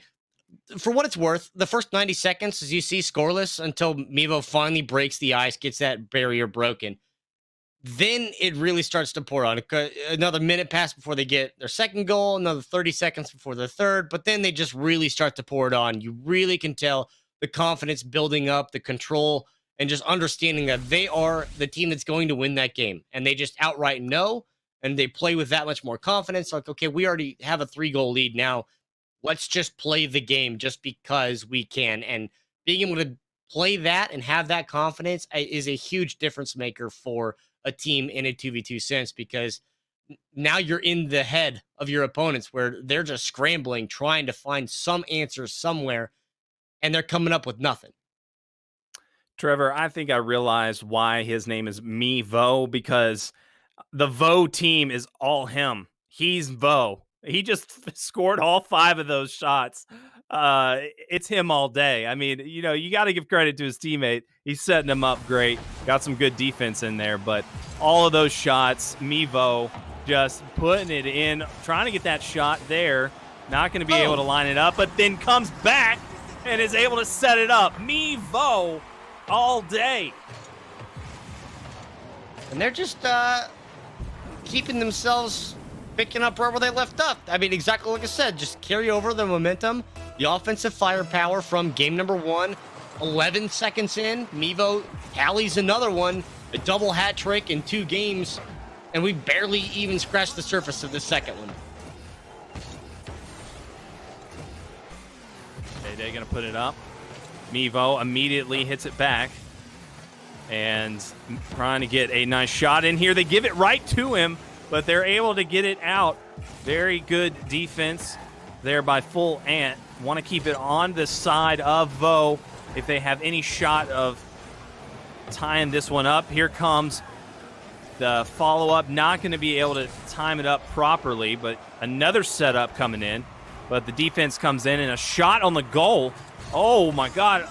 That was a little too high, though. The setup's in, and that is going to be Krivo with the first one on the board for him in this matchup. Krivo, excellent follow-through. Mevo puts it up off of Full Ant, both cars, and they're able to put that one in for the second score of the game. Just Vo not letting off at all.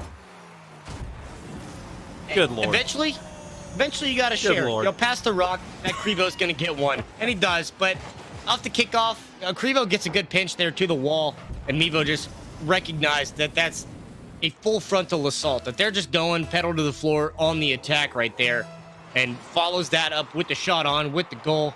They'll fake out this time around, and they're going to let this one potentially set up for a little slower play, but, I mean, still Vo, 3 goals in a minute. They are not slowing down at all. Absolutely on fire. Day going to try to put this one in. He's got the positioning. No, good Lord. You got to take advantage of those opportunities, man. That was a full-on shot that he could have had. Not going to be able to do it right there. Oh, was he aimed at his goal? Was I just confused there, or was that the enemy net? That was the opposing net, point, right? You're just blind, and then you see a goal, you hit the ball towards it. Doesn't matter which one it is. You got to break the zero. Matter. It does not matter at all. From a Full Land perspective, too, like they've gone scoreless through 7 minutes of gameplay now, and they got to find an answer. They got to find something here. Recruit 7863 and the rest of the ants. Get the rest of the colony to show up. Maybe that'll be enough to finally get a goal scored, but you got to start with one. Well, you got to give it to them. They definitely have had the saves. We see some big ones coming out of Full Ant time and time again, but I think that might just be because of how many times Vo has shot on their goal. They're just constantly in the net, and it is just a beautiful sight to see. Krivo trying to make something happen. Mevo not there, and there we go. They push it out, but Mason, he's going to be able to clear it, but it comes down the field and is up onto their net. Day's got to get that hit in, not going to be able to do it. He does rotate back to get the defense in. He's covering his net. Good job by him. Now Mevo setting up for a shot, waiting for Krivo's pass. Krivo gets it off the wall, but can't follow through with it. So there is a good heads-up play by Mevo. He knew exactly what he needed to do, and now he's going to get the dribble in, headed back down to Full Ant's side. Full Ant, they're ready. They're ready, but they have to find a way out, and Krivo and Mevo, again, you pass the rock, eventually someone else has to score. Mevo's going to do 90% of the work to get both the defenders out of the way. Krivo's just going to follow up, put the nose on, and get the final roll across the line. 4-0, minute 47 left. Vo in complete control, on cruise control, and just waiting to see how much more they're going to add on before they advance into the next round. This is going to be so rude, but did they get a bye to third round? Like, this is just a total outclass. Whoa. This is just one-sided affair through and through. They haven't scored the entire 2 games. Like, what is going on right now? I don't know what teams they were playing, but this is absolutely rough. I know Vo can't be that good. I mean, Vo is extremely on point, but this is just a one-sided affair. Like I was saying earlier in the show, numbers, they just don't do it, man. It's the number teams that you really just don't have to worry about. Sorry for the disrespect. I mean, you guys did make it to the third round. Hats off to that. But this Vo squad is just the final boss for y'all. You ran into an absolute wall. These guys are killing it right now. They're just doing some passing back and forth. Full Ant knows they pretty much don't have any chance whatsoever. They haven't taken any shots. They're just going back and forth at this point. But the 2-0 from Vo all day, just looking beautiful. This is fantastic Rocket League we are witnessing tonight. And Full Ant had a round 1 matchup that they would move on, a round 2, and now here into round 3. Of course, with random seeding, it is very difficult. Sometimes it goes down into that way where you get a couple of easier matchups in the opening rounds. You advance maybe a little farther than what your rank would allow you to in a standard legitimate seeding as opposed to a random seeding. But, they got to this point, and of course, as you said earlier on, with the qualifiers progressing through, the teams that already qualify for the grand finals, they get to a position where, okay, they don't have to do it anymore. They don't have to show up, so it kind of opens a door for some of these other middle-of-the-pack teams and make it to round 3, round 4 to qualify for this. But though the way they've gone through have now clinched their way into the quarterfinals in a commanding fashion. They put up 10, 11 goals out of that one. Mevo getting like 7 or 8 of them. Just a great series from Vo to be able to continue to build up their momentum, build up the morale, the confidence to move to the next one. Because as this bracket has continued to progress, Top Cougars, they're going to be sitting and waiting for an opponent for a while because of the fact that a round 2 matchup, or rather a round 1 matchup, took forever. But getting through now as we catch up through the waterfall, take a look at some of the replays from this one to watch what Vo was able to do, powered by Microsoft ATL.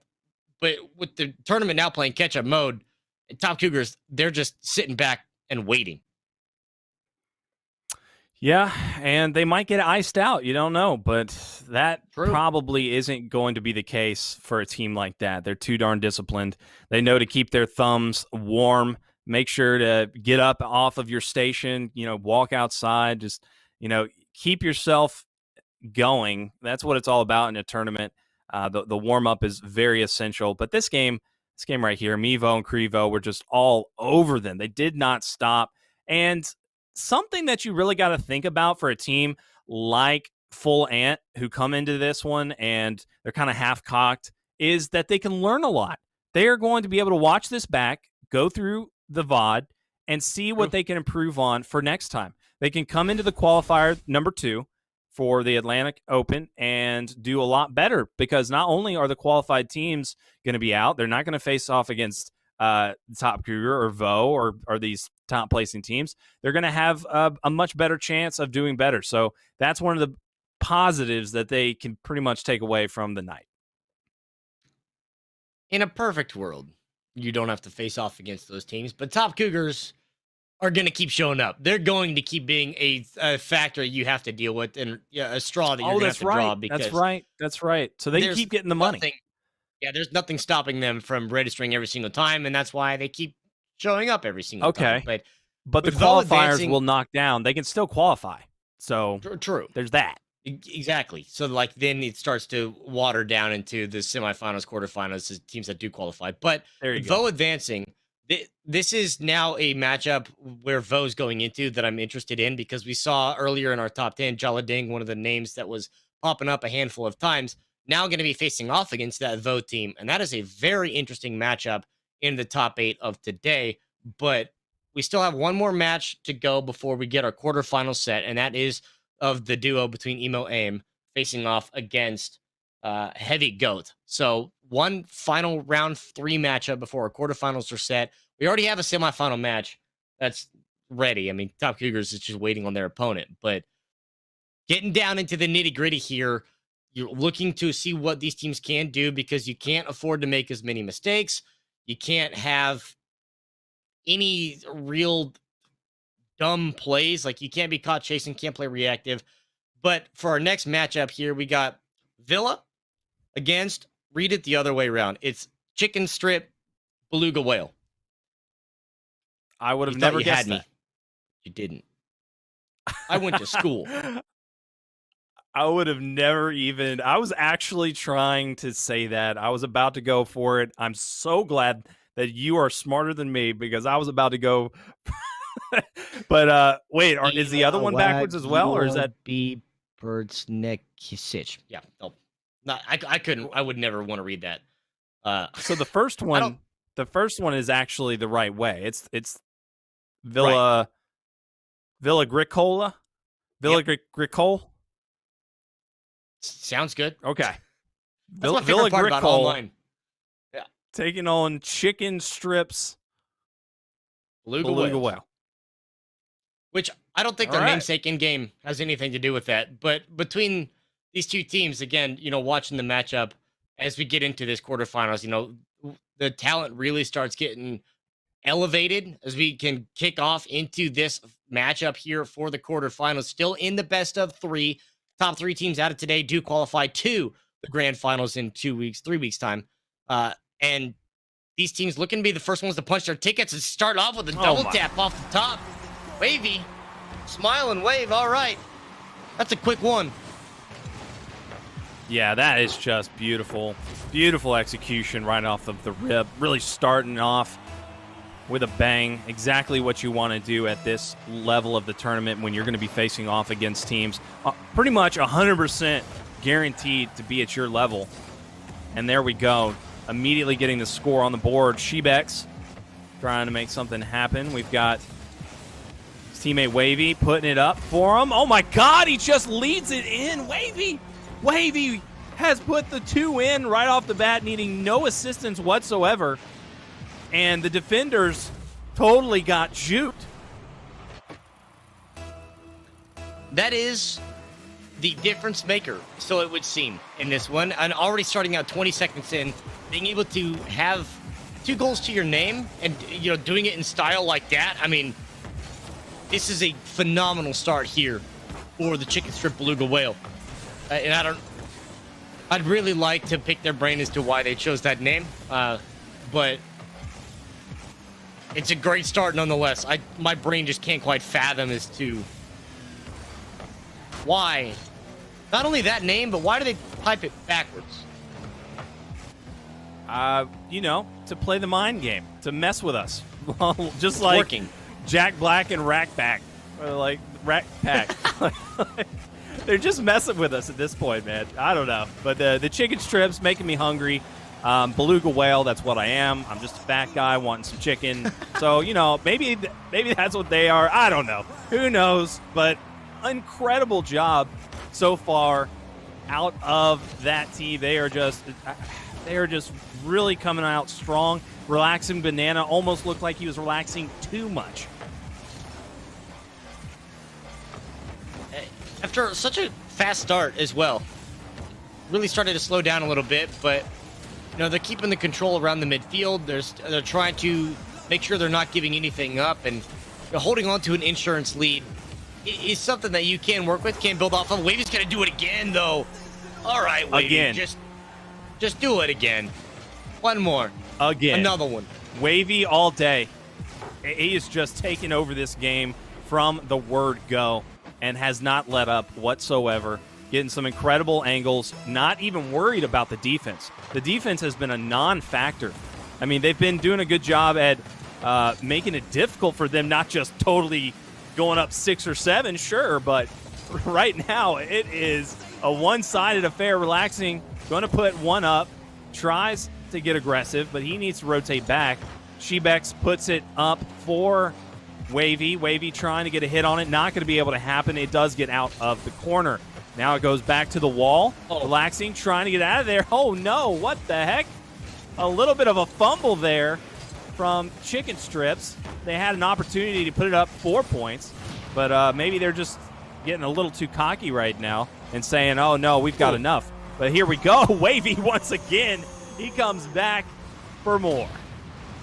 Shebex had initial opportunity and just needed a simple flick over from the left side, but the ball just got away. And then in a quick turn of possession from one side back to the other, Wavy just gets the flick over the top, over the last defender. And this is, I mean, Chicken Strip Beluga Whale are in control of this game, regardless of how much is slowed down after the initial 20 seconds. They're 1-on-1 play style with the person up in that attacking zone and then the trailer, which is typically Shebex, that has been around that midfield line.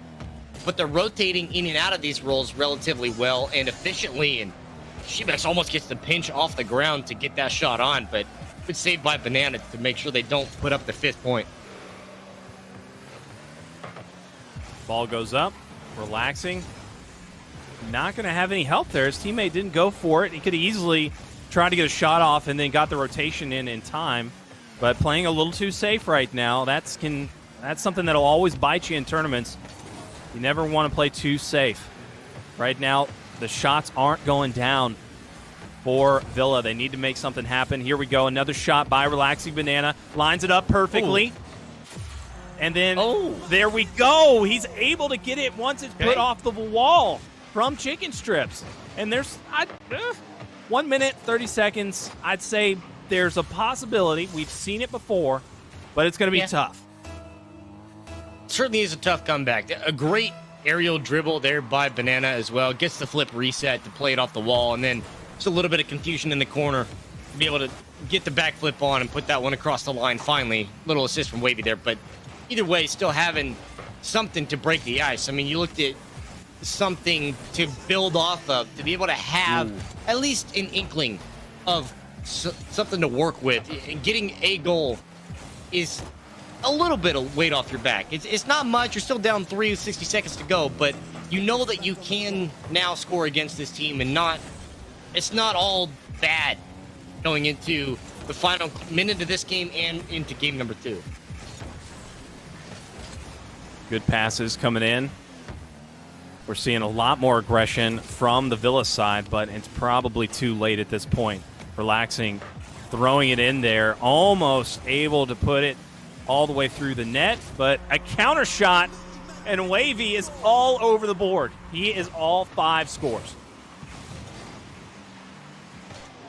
And defense just couldn't get back in top. And Banana had the boost to be able to get there, but just couldn't quite put the pedal to the floor quick enough to be able to get any sort of competition against that goal. Could not step up, try to 50 that, bump the offense off. I mean, could not find an angle at all. Wavy was just able to carry that one end to end, and is going to be enough for them to move on into game number 2 with the 1-0 lead for the Chicken Strip Beluga Whale. But shots like that from Banana, it's reassuring to a point of, like, you have these chances where you can't do something, but then on the other end, as soon as you respawn, just not quite expecting the ball to be coming that far that fast, and couldn't get set up, couldn't get the boost, so Banana's caught out, Emil's caught out. That's a 6th goal. Chicken Strips are such a good synergy of attack and defend when it comes to both players. One just being so darn strong on one side of the ball, just non-stop scoring. He's all 6, I don't think I've seen that dominant performance all day long. Wavy just incredible at hammering it in. And on the other side, Shebex had some incredible saves. I mean, back to back was able to save the ball time and time again. Just able to get double taps, triple taps, defense. And that is exactly what you need out of a player that's not going to be as aggressive. And then there you go. They're the perfect teammates. They really just, with that crazy name. Oh, thank you so much, production. That makes it so much more beautiful to look at there. CSBW. The Chicken Strips team just looking too far ahead in this one. Yeah, and taking a look at what they were able to do in that opening game. I mean, you talked about what Wavy was capable of in our highlights powered by Microsoft ATL. It started out aggressive. Wavy got the first one, 5 ticks in, got an aerial dribble 10 seconds later to get the second goal up. A little bit of a pause in between, but as you talk about, Wavy theoretically and seemingly is the aggressor of this team. And you see in almost all these replays, the 1-on-1. Shebex had a really good pinch right there that almost made it across the line, but good save from Banana. Banana had a really good aerial dribble there. But watching what their 1-on-1 was able to do, Wavy's up there in the offensive zone. Shebex is around that midfield line and ready for the rotations to just swap out. Whenever one gets caught out of position, let Wavy go reset, get the boost. Shebex can go in and slide in. Never really had to, but there was a few instances where Shebex did get up there, did have a couple of chances for the shots on. And either way, it's just icing on the cake that you have two really reliable teammates that can, at any given time, interchange on who's going to be in the offensive zone. I hate to be that guy, but I think I saw Wavy in that replay, something I didn't see when it was live. He got a touch on the opposing team on the ball that was able to get scored. So Wavy was able to get a touch on every single scoring ball there was. That is just too funny. But look at this, relaxing Banana, able to start this one off strong with an early lead. So maybe it's going to switch back. Maybe there's some competition here. Yeah, and no real host change. It's still in A for both. And at this point, maybe the difference maker that they've kind of figured it out. Banana did have that lone goal, did have a couple of good shots on as well. And, they're building blocks of something to be able to work with to move forward for Villa here to try to find their answer. I mean, you gave up 6 goals, so obviously kind of buckled down on the defensive front a little bit. But if you're going to go with just try to find an attack, just simply try to outscore, try to disrupt, and try to put more points up than your opponents, which, of course, in order to win games, just score more goals, forehead. But maybe that's the method that they want to do instead of trying to resort to their defensive play. Oh, here comes a shot in. Good save. I want to go back a little bit and talk about the networking that you're talking about with NA and EU, though, is that sometimes NA can actually have more ping than EU. If, say that you're on the East Coast and you're playing against someone on the West, it could easily be higher ping because the way that wiring works in the networking world, I had a buddy who was, he told me this. He's like a genius when it comes to that kind of thing.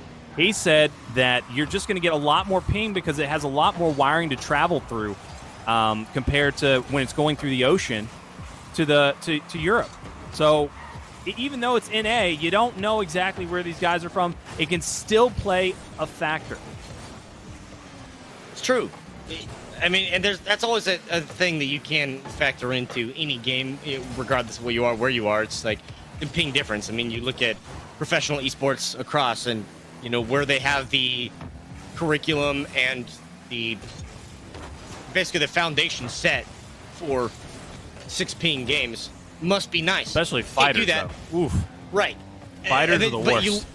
You also look at the vague landscape of North America and, how big North America is. We're so exactly big. What you said, East Coast, West Coast. This is a massive chunk of land that you have to work with for ping. So it's really difficult for us to set up that infrastructure. But we'll make it work.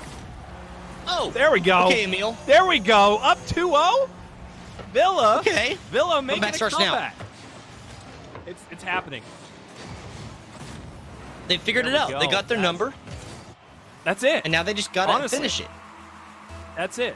Once you get the reads, you understand what the enemy or the opposing team is trying to do, and you see their little habits that they have, their little intricacies.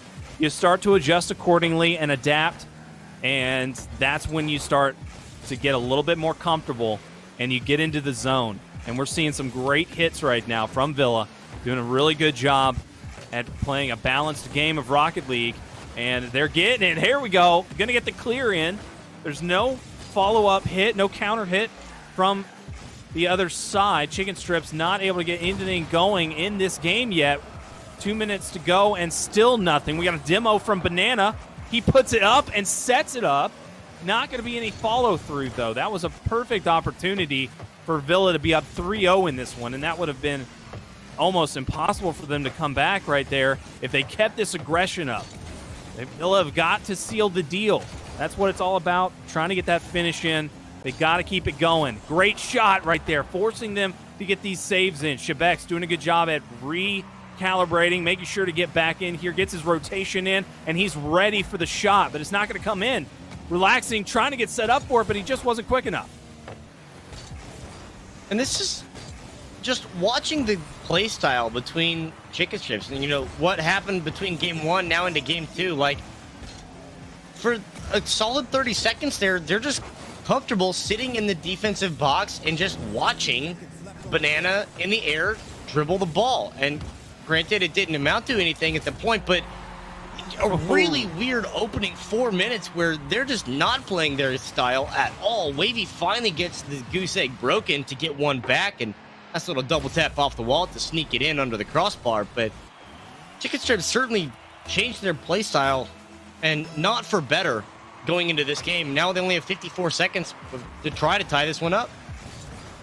Emil not doing the best of jobs there to get that save. Totally fumbled that defensive play.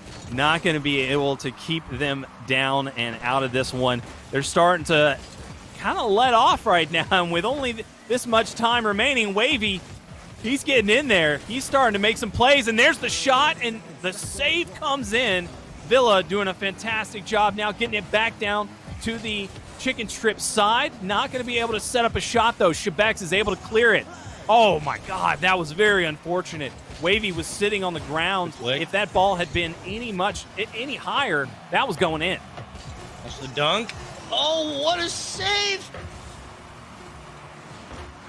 Are they going to do it? So close. So close. So many times. They got to keep it up. Got to keep it up. That was the shot. The shot not going to be able to come in. Chicken Strip's not going to be able to tie it up. And we're going to do a game 3. Emil with some huge plays in that game. He was really the one for me that stepped it up and was able to get some great saves, some really, really good assists, and was just passing the ball the way he needed to. That was tremendous. I loved the difference we saw from game 1 to game 2. That was extraordinary. That's exactly what I was talking about, where you just read your opponent. Eventually, you download the information you need, and you execute. Yeah, and watching the difference between game 1 and game 2, there's a lot of conversation to have on both sides. Take a look at the replays to show kind of what we are talking about. This started out with Banana, who got the lone goal with the assist of Wavy in the first game, but get the opening goal, be able to set up for the second one, gets the nose on, the redirect there to give them that 2-0. Wavy gets one back here, but it was 4 minutes of uncharacteristic play where, like, these replays won't showcase it, but great opportunity here with the putback. Emil, that's play of the game right there, just to ensure that does not go to overtime. Because I think if it does go to overtime, all momentum goes the other way to Chicken Strip Beluga Whale. But, the way that they played in their second game compared to the first one, it was all offense, all fireworks for CSBW. But when it came to the second one, there was a time where they just sat back and they just watched Villa play the ball. They watched them possess and move across midfield to come into the attacking zone. And it's just a really weird change of play style between game 1, game 2. And I'm looking to see if they're going to be able to correct that here in game number 3, or if it's just going to be the same and we'll see Banana really step up. Great save by Emil once again. Baby Emil, he's able to do it. Hopefully that's not Limmel. I'm thinking it's like one Emil. I don't know.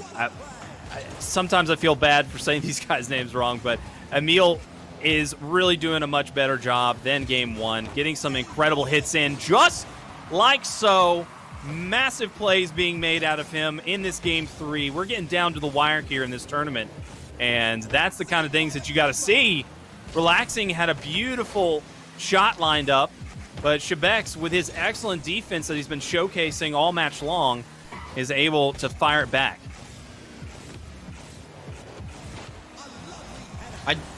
I'm still really perplexed by what I'm seeing from CSBW and just the way that they are not playing the same game that they did in game number 1 as to what the difference is between this. But watching the defensive performance from Emil really accenting what Villa have been able to do in game 2 and the opening minute and a half of this one. I mean, they're finding the relief valves, they're getting their outlets, they're finding angles to put pressure on the other way. But Wavy has to be able to control this ball, take that dribble all the way end to end and put that across the line. And if it's not working, you got to find a different approach. It worked for game 1 where you had the 1-on-1, the person in the zone and the person in midfield. But now it's time to potentially find something else to try out a different play.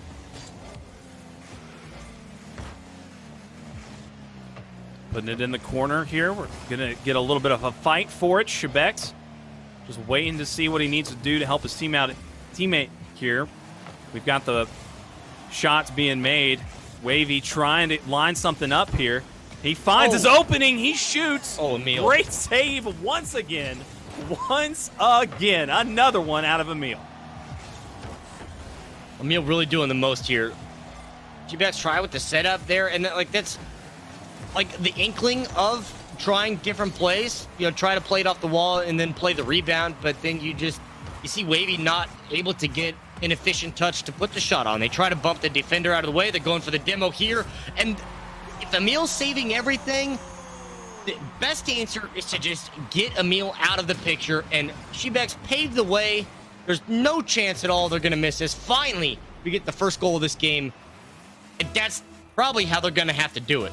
Emil's making way too many good saves. Overtake and overwhelm, and they've been doing a great job at that from game 1, and now stepping it up once again. Wavy has been putting in tons of shots. Like, I don't know what his numbers are at, but looking at the statistics is probably wild. Wavy's put at least 20 or 25 in, if not more, and it's just been incredible. Shebex being a little bit more on the aggressive here, attacking the net much better. A big shot there by Relaxing Banana. We're seeing some awesome attack from Villa. Not able to follow through, though. Oh, my God. Narrowly missing the net there. And we are getting down to it here. Shebex puts the shot up, and it's going to be, I think, Shebex's first shot. I think that was his first goal. Finally able to get one around. And again, Emil just not the one in front of goal. And that's an opportunity now to recognize the weakness on this, because I would say Emil the stronger defensive player on the side of Villa. And Emil at a goal. So that's where you find the angle, find the shot. Shebex did just that, put it high and away from the defender. So there was no chance that Banana could get to it. And through the smoke screen of the cloud, after the fact, the ball's going the opposite direction they thought, and Shebex again gonna play it off the wall. And I think that probably after that demo, Banana thought it was Emil that got demoed, so went to go play the ball. Instead, took both of the defensive players out of position and gave up a freebie for Shebex. Quite the lead the Chicken Strips have acquired. That pretty much looks like a match winner to me. And yeah, after that, done deal. Chicken Strips are going to go on into the quarterfinals now. That just was a massive, massive performance in game number 3. That was beautiful, beautiful, beautiful shot out of the gate. And yeah, it's just a wild, wild game that we saw in game number 2. Just changed up everything. I don't know what happened there. Not sure, because game 1, it just was too one-sided. It looked like it was over. And then game 3 looked the same way. So what, did they just let off the gas? Did they just underestimate their opponent and allow them to get that comeback? What happened there? Completely calculated. It's all according to plan. They just wanted to make it that much more interesting. We take a look at some of the replays from the series to kind of show the roller coaster of what that was. I mean, game one, as you said, was just all offense, all firepower from the side with Wavy mostly. I mean, Wavy just did the most in that game to be able to put up a lot of points and really showcase an impressive offensive performance. But then after a 6-1 victory in game number one, they just completely shut down to game two. It was a 2-1 scoreline that went in favor of the Villa squad. And you thought that maybe going into game two, and from that they got their number. Relaxing Banana gets the first one here. We'll pick up a second one soon after. And after that, that's really all they needed to be able to hold that. You're like, okay, going to game three, is this now the situation as to where they're going to be able to hold on to game three, take the win? But at the end, Wavy really just stepped back up and the offense showcased once more. Yeah, there were some lovely plays from Emil. Gotta love that right there. Just all across the board, the match was fantastic. But Chicken Strips, they're going to be able to go on, and they look too darn good. Like I said, we had 7 touches in game number one. 1 touch being on his own net, but it doesn't matter. He's just that effective as a scorer. He is just putting up the numbers and making some big things happen. I look forward to seeing what Wavy can do when the pressure's really on, though, because that was an outclass. That matchup was not even close. So I really can't wait to see how Wavy can perform under the big lights on the big stage. Good news and bad news is for Chicken Strip Beluga Whale is that they have secured their spot in the semifinals. That's the good news. They have a chance to be one of the 3 teams that punched their ticket to the grand finals. The bad news is Top Cougars finally have their opponent, and that is the Chicken Strip Beluga Whales. Oh. So, not exactly the ideal matchup for your semifinals, but we are going to take a quick break. We're going to be right back with some more Atlantic Community Open 2v2 Rocket League action. Don't go anywhere.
ground shake.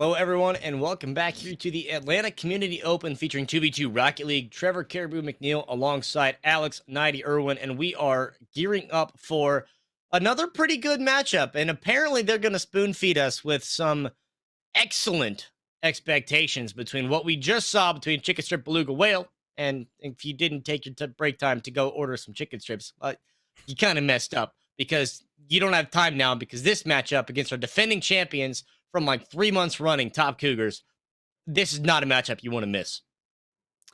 Yeah, I mean, it could be a good one, but from what we've seen in the past, Top Cougars, they don't leave much room for error. You've got to be on the top of your game against these guys. They are going to take it all the way if you leave them any room to breathe whatsoever. You got to be hitting your shots. That is a given. But then you also got to be getting the outplays. You've got to make some really big things happen. Chicken Strips, they have the capacity. We just witnessed it. They look amazing. They look like they're on fire. Can't wait to see what Wavy is going to be able to do in this one against our champs. I'd love to see what Wavy can do in this one because we've seen these glimpses of success, right? Where just every once in a while you get this spark where it's like, oh, that was incredible play by Chicken Strip. Wavy, great aerial dribble, good control of a 1-on-1 swap out. But the concern with it is there's an asterisk of consistency, is that you don't see that reliably. Where on the other side, at this point, from the Top Cougars perspective, you got to hope that you're still warm, that you're not really iced out in this situation, that we didn't ice the kicker after the long delay because they have swept through this bracket, probably in 2-0s across their entire series, to be sitting here waiting for an opponent for a long time. So hopefully still warm, but this is a Top Cougars team, as you said, have a storied success. They are really good at Rocket League. These are two of the best players at Skill Shot's seen, and probably are going to do it again. Chicken Strip's got a good storyline going, but Top Cougars, that narrative is just impenetrable. So what is bigger, what is badder, the Beluga Whale or the Cougar? We're about to find out. We've got a tremendous matchup here. Can't wait to watch the champions again. You're always watching a winning team. It's just going to be a blast. But are they at the pro level, do you think? Do you think these guys can take it all the way? Absolutely. I think that you put them on the fringe. They are a couple of players that are absolutely worthwhile, to be in the conversation of, finding their way onto the grid, onto the next RLCS. But especially with the success that they're just racking up here, earnings check, whatever you want to call it. But starting out, Wavy on the attack, and Shebex with the follow. Nice little 1v2. And this is kind of waiting for Smokes and Toxic to be able to get the read on their opponents as to how this game's going to play. But this is the Wavy Shebex play style that we saw in game 1 of their last series. And if they keep this up, I think they got better chances. We've seen Shebex before just be that guy, right? He was getting the hits, getting the clutch saves, was really able to get some good setups for Wavy. Oh, my God. But Wavy, he's not going to be able to be that guy today. He is not going to be able to switch it up with Shebex. He's like, hey, man, I'm going to need you back here at the goal. I can't be doing it alone. There we go. The double team comes in, and that is going to be the first one on the board for Top Cougars. They said, hey, man, you just got lucky, all right? We're going to take it over from here. Yeah, and just watching, with Smokes and Toxic, just kind of trying to bump the defense out of the way, trying to make their own angle, own opportunities. Toxic with the flip reset, but they're just doing pretty good. And now trying to control this pacing. I think they've kind of recognized what the other side wants to do. Individually, looking at what Toxic and Smokes did in the 3v3s, some of the best individual players that have been registered in any skill shot event. And they had Kieran with them as well. Obviously, you can't have 3 players in a 2v2 tournament. That just is not how that works. Maybe he's coaching. Could be just giving them comms and telling them that don't miss your shots and do better. But individually, phenomenal players. They can get the job done by themselves, and I think in a 2v2 setting that helps them a little bit more.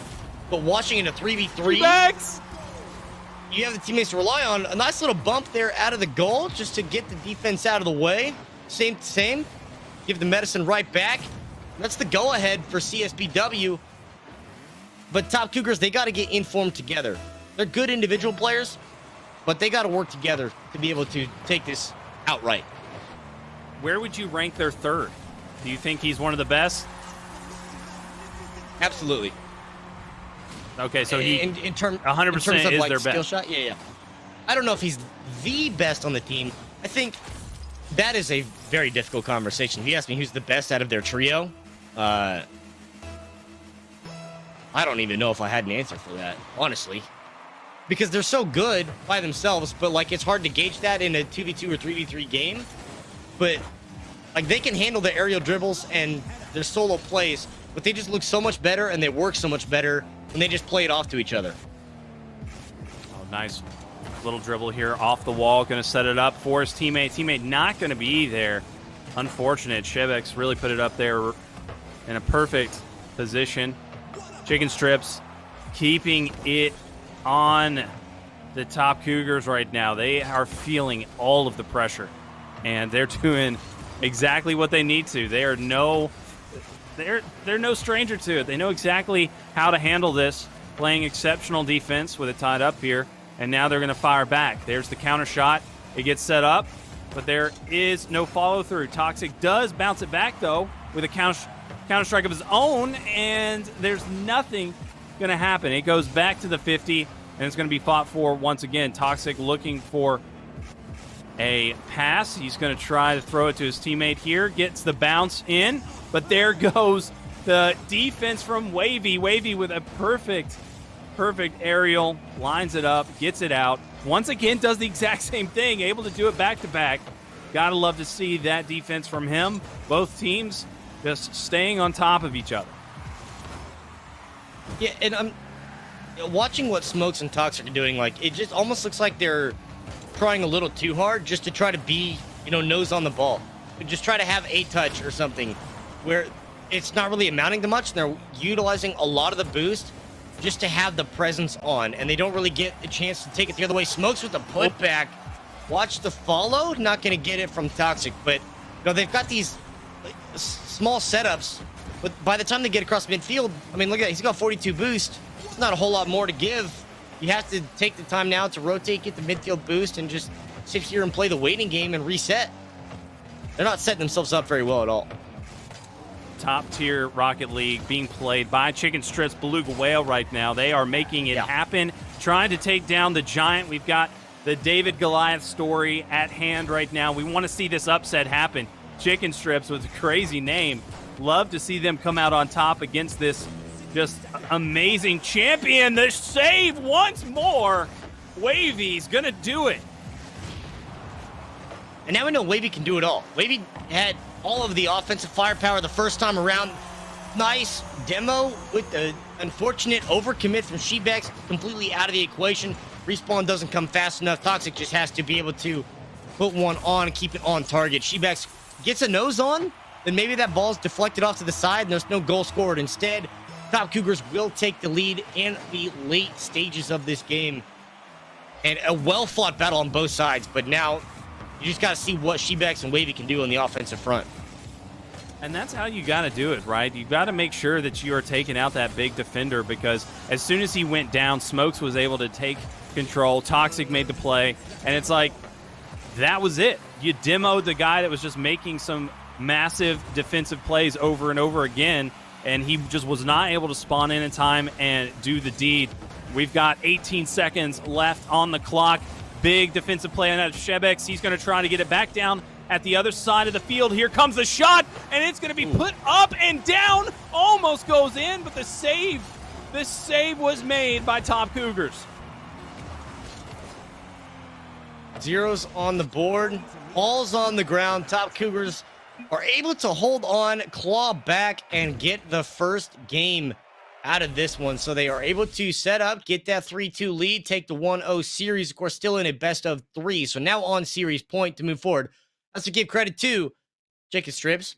They did a damn good job to get here to the semifinals. They're fighting for a position to qualify for the grand finals end of the month, but they got a short straw facing off against Top Cougars, and these replays will showcase exactly why Top Cougars is a team to be reckoned with, regardless of the fact that it might have been an hour and a half that since they played, they still walk away with the W. Yeah, I mean, if they hadn't been in any games, if they hadn't been doing much, not playing 1v1s, not shooting in training mode, not doing anything, if this was their first warm-up game, then watch out, because it was pretty much easy from there. Once they started getting the ball rolling, there was really never any time where I thought that they were in serious trouble. Like, their defense was very, very good. Right here's the play that was made where Wavy got demoed and then it was put in. He wasn't able to get off his spawn in time, and that sealed the deal. It doesn't look like they're playing frantic. It looks like they're very, very in control at all times, even though they were down one and they were also tied for a long time. They never looked like they were switching up their pace or that they were ever having a hard time with their rotations. They were easily on the aggressive the entire time as well. Like, that was a big thing. Being in the attack mode is something to take away from a warm-up game. So now they're warmed up. Game 2, they're looking to finish it off. Yeah, and that's a really good way to look at what Top Cougars did. I mean, they played that methodical gameplay, the consistent. They didn't do anything too crazy. They didn't, have these really spikes and valleys where they just weren't playing the same game over the course of the 5 minutes. They were able to understand what the opponents were trying to do. Give a ton of credit to Chicken Strip, Wavy especially. We saw the offensive prowess that Wavy's got, the aerial control that would rival that of what we see from the duo Toxic and Smokes. But on this front, Wavy on the defensive side really stepped up and made sure that Top Cougars could not get as many opportunities as they are probably accustomed to. But of course, then there is the caveat to all of this that was on the NA server, which is the CSPW server. Top Cougars now are going to be going to play on their own domestic for the EU side. No. And well, that might alter things a little bit here as we head into game number 2. A little bit. Just a little bit. They're going to be feeling it. They're going to be, in the zone. They're already confident being up 1-0. And now that they have the host advantage, the server advantage, it's just going to be so much harder to take down these champions. And there you go. Smokes on the aggressive in the attack mode. The pass is going to be put up by Toxic. It gets put in, but there is no follow through. There we go. The shot is made. Oh, the save. Oh, the double tap by Wavy. Wavy, you freak. And you he's have home been free. doing such a good job all day long. I got to stay on this man. He has been killing it. What a highlight play by this guy, Wavy. Coast to coast, end to end, able to make the incredible save off the line. That ball was at least 90% across and able to get into this now 1-0 going from end to end. Of course, you look at Smokes individually, has seen a roster change across a lot of the events. Has been with Sneaky, has been with Toxic and Kieran, has seen a handful of other teammates. But individually, a 2-time Community Open champion, of course, in May, that we saw in the 2v2s, and then last month in July, where they had the unprecedented run of winning all 3 qualifiers, as well as the grand finals. So Smokes certainly is starting to build a dynasty here in the skill shot community. I mean, that's just being a bully. That's just straight up being a bully. I mean, you come in, you start facing off against these newer teams, and I mean, we got to start seeing some matches against them and some pros. We got to get some professionals in here. I want to see them take on the best of the best, see where they stack up. But right now, Wavy still keeping the attack mode on. He's got it going, and he is not letting off. They've got to do a bunch here, though. They've got to keep the pressure on the entire game if they want to keep this squad, this champion-level squad, Cougars, down. get it over towards their side of the field, keep putting shots in, force them to just keep making some defensive plays, and finally take this game. We've got Toxic trying to keep it into the corner. He's not going to be able to do so, but Smokes is there. He puts a shot in. He knew that wasn't going to go in, so he waited back to get another shot in, and now Shebex lining it up. Takes a shot of his own, not going to be able to put it in, but once again comes back around trying to set it up for Wavy. Wavy gets the double tap off the wall, gets another tap to keep it in the corner. And now we're seeing Toxic. We're trying to see Cougars get it out of here. They put the shot in, and there we go. Open goal, and that is going to be their first one up in game number 2. Great, immaculate amount of credit to Toxic here for recovering that ball in the corner, and that started on the other end of the field, recovering that ball in the corner, and then just kind of stopping to let that play develop. Let Smokes get downfield and try to create an opportunity where if you need to, you can get a flick to a pass. Gets the demo on the first defender for Shebex. Wavy just unfortunately gets the nose on. Second save can't come through fast enough. Oh, man. And now all of a sudden, make it back to back. Smokes puts another one on, but that initial play by Toxic was just clinical and looked so good. Off the wall, double tap right into the net. Beautiful execution. The defender not anywhere to be found. Rotations not fast enough from Chicken Strips. They've got to start improving here and now, otherwise they'll be out. We've got the demo from Smokes. Leaves an opening here, but Shebex, he's going to get right back at it. He puts the shot in. Okay. Shebex says, I don't need a teammate, and he's going to tie it up. Yeah, just not enough of the boost on the other side. I think Toxic might have gotten robbed there by Smokes of that full boost in the corner. Either way, just couldn't get back in time. Was not an angle to be able to push that out of the goal. Instead, goes across the line. So we got an equalizer. Wavy watched the putback. He's going to get another one. An awkward defensive touch there off the first kick. Toxic couldn't quite get enough on. Instead, leaves it in great position for Wavy. Toxic can't recover in time. Not only do they get the tying, they also get the go-ahead. A very rare, unforced error by Cougars. Not something you see too often there with that defense in the net. It's not going to be something that they're going to allow to happen another time. You can bet your butt right now that they are in the zone here. Pops it up, trying to just stay in front of this Chicken Strips team. They knew that that player was going to be flying for it, but they didn't take the bait. Minute 40 to go. We know Top Cougars can do it in the later stages. They have a very methodical play style where they can take care of business when it does come down to it, but got to make sure they don't have any of those small errors that we've seen. See what they can do on the offensive front. Toxic tried to get the setup and would have loved to see Smokes try to punch that one in, but now going to play this volley back and forth across, and we've seen a lot of success from what they've done at just rolling this ball across the front and try to punch it in. Wavy's going to stop this, and for a good reason, because this is a very dangerous team when you let them just roll this ball in front of your net like that. Big touches by Top Cougar. Once again, another one by Toxic. They're really doing a great job at making sure that it's not getting out of their hands, that they still have a chance here. With 50 seconds remaining, they just need one to tie it up. All these touches matter, so fantastic execution by Top Cougars, still staying in this, making sure to keep this one going. Their teamwork is excellent. Smoke's going to put it up, trying to get it cleared, not going to be able to do so. Wavy is going to finish this one off in style. 35 seconds, though, wouldn't put it past Cougars. You've got to make sure, if you're Chicken Strips, that you stay on this ball and do not let up.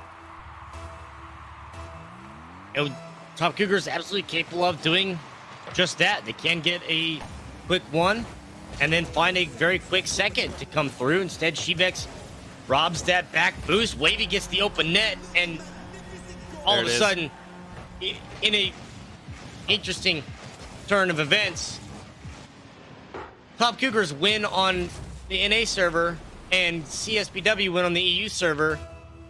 We're going to probably end up going back to the NA server for game number 3, but seems like home server advantage just does not matter here. Yeah, like I said, Could you sometimes imagine Europe to NA, it just feels too damn good. And, you know, it doesn't give too much of an advantage for the NA or the EU, and you get a good game like this. We're seeing just excellent play from both teams, and even Rocket League just in general. Rocket League in general has great netcode and allows you to be able to compete across the world with your opponent. So shout out to the developer team on that end. But Shebek's putting it up, trying to get the follow-through in, but you don't want to do that because Toxic's ready for it. Only 5 seconds remaining, though. Oh, never mind. Could you Jesus. imagine? I can, and I've seen it. It's been done too many times. Too many times. And who better to pull it off than the 4-time champion of the Top Cougars? Oh, my God. Here it is. Here it is. Oh, they miss it. They missed it. He had to get that second hit. They had to get that second hit.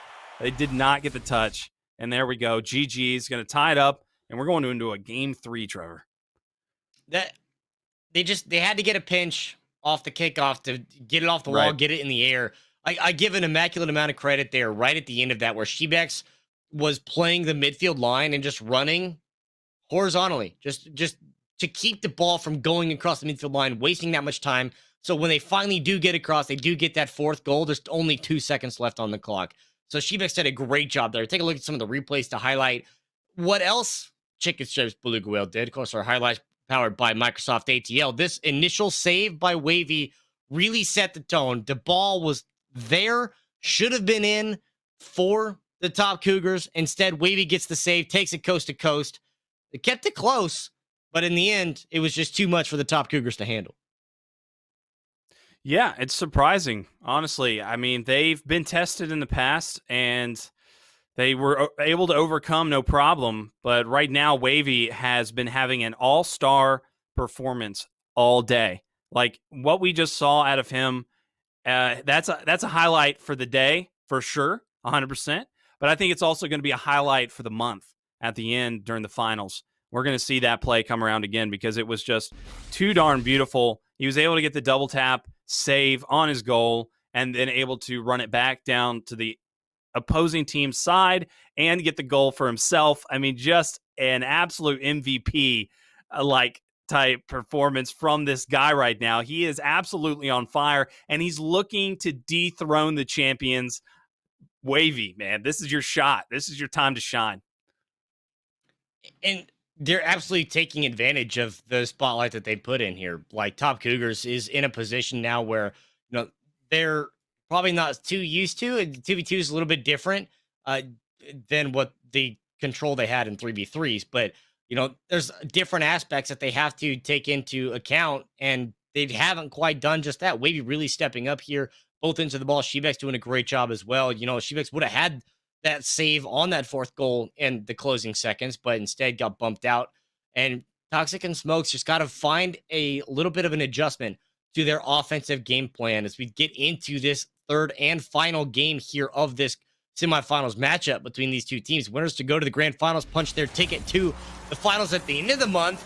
And Toxic and Smokes have recognized that, hey, that last game did not go how we wanted. So we're going to start it out with the boom and a bang, demo and a goal. Yeah, if there's something that I've noticed in all of esports and just sports in general, is that when you're facing off a top caliber team, that it is not about anything that happens for you to get to the point where you're ready to close it out. Because once it's time for you to take it from them, they're almost unbeatable. They reach another level.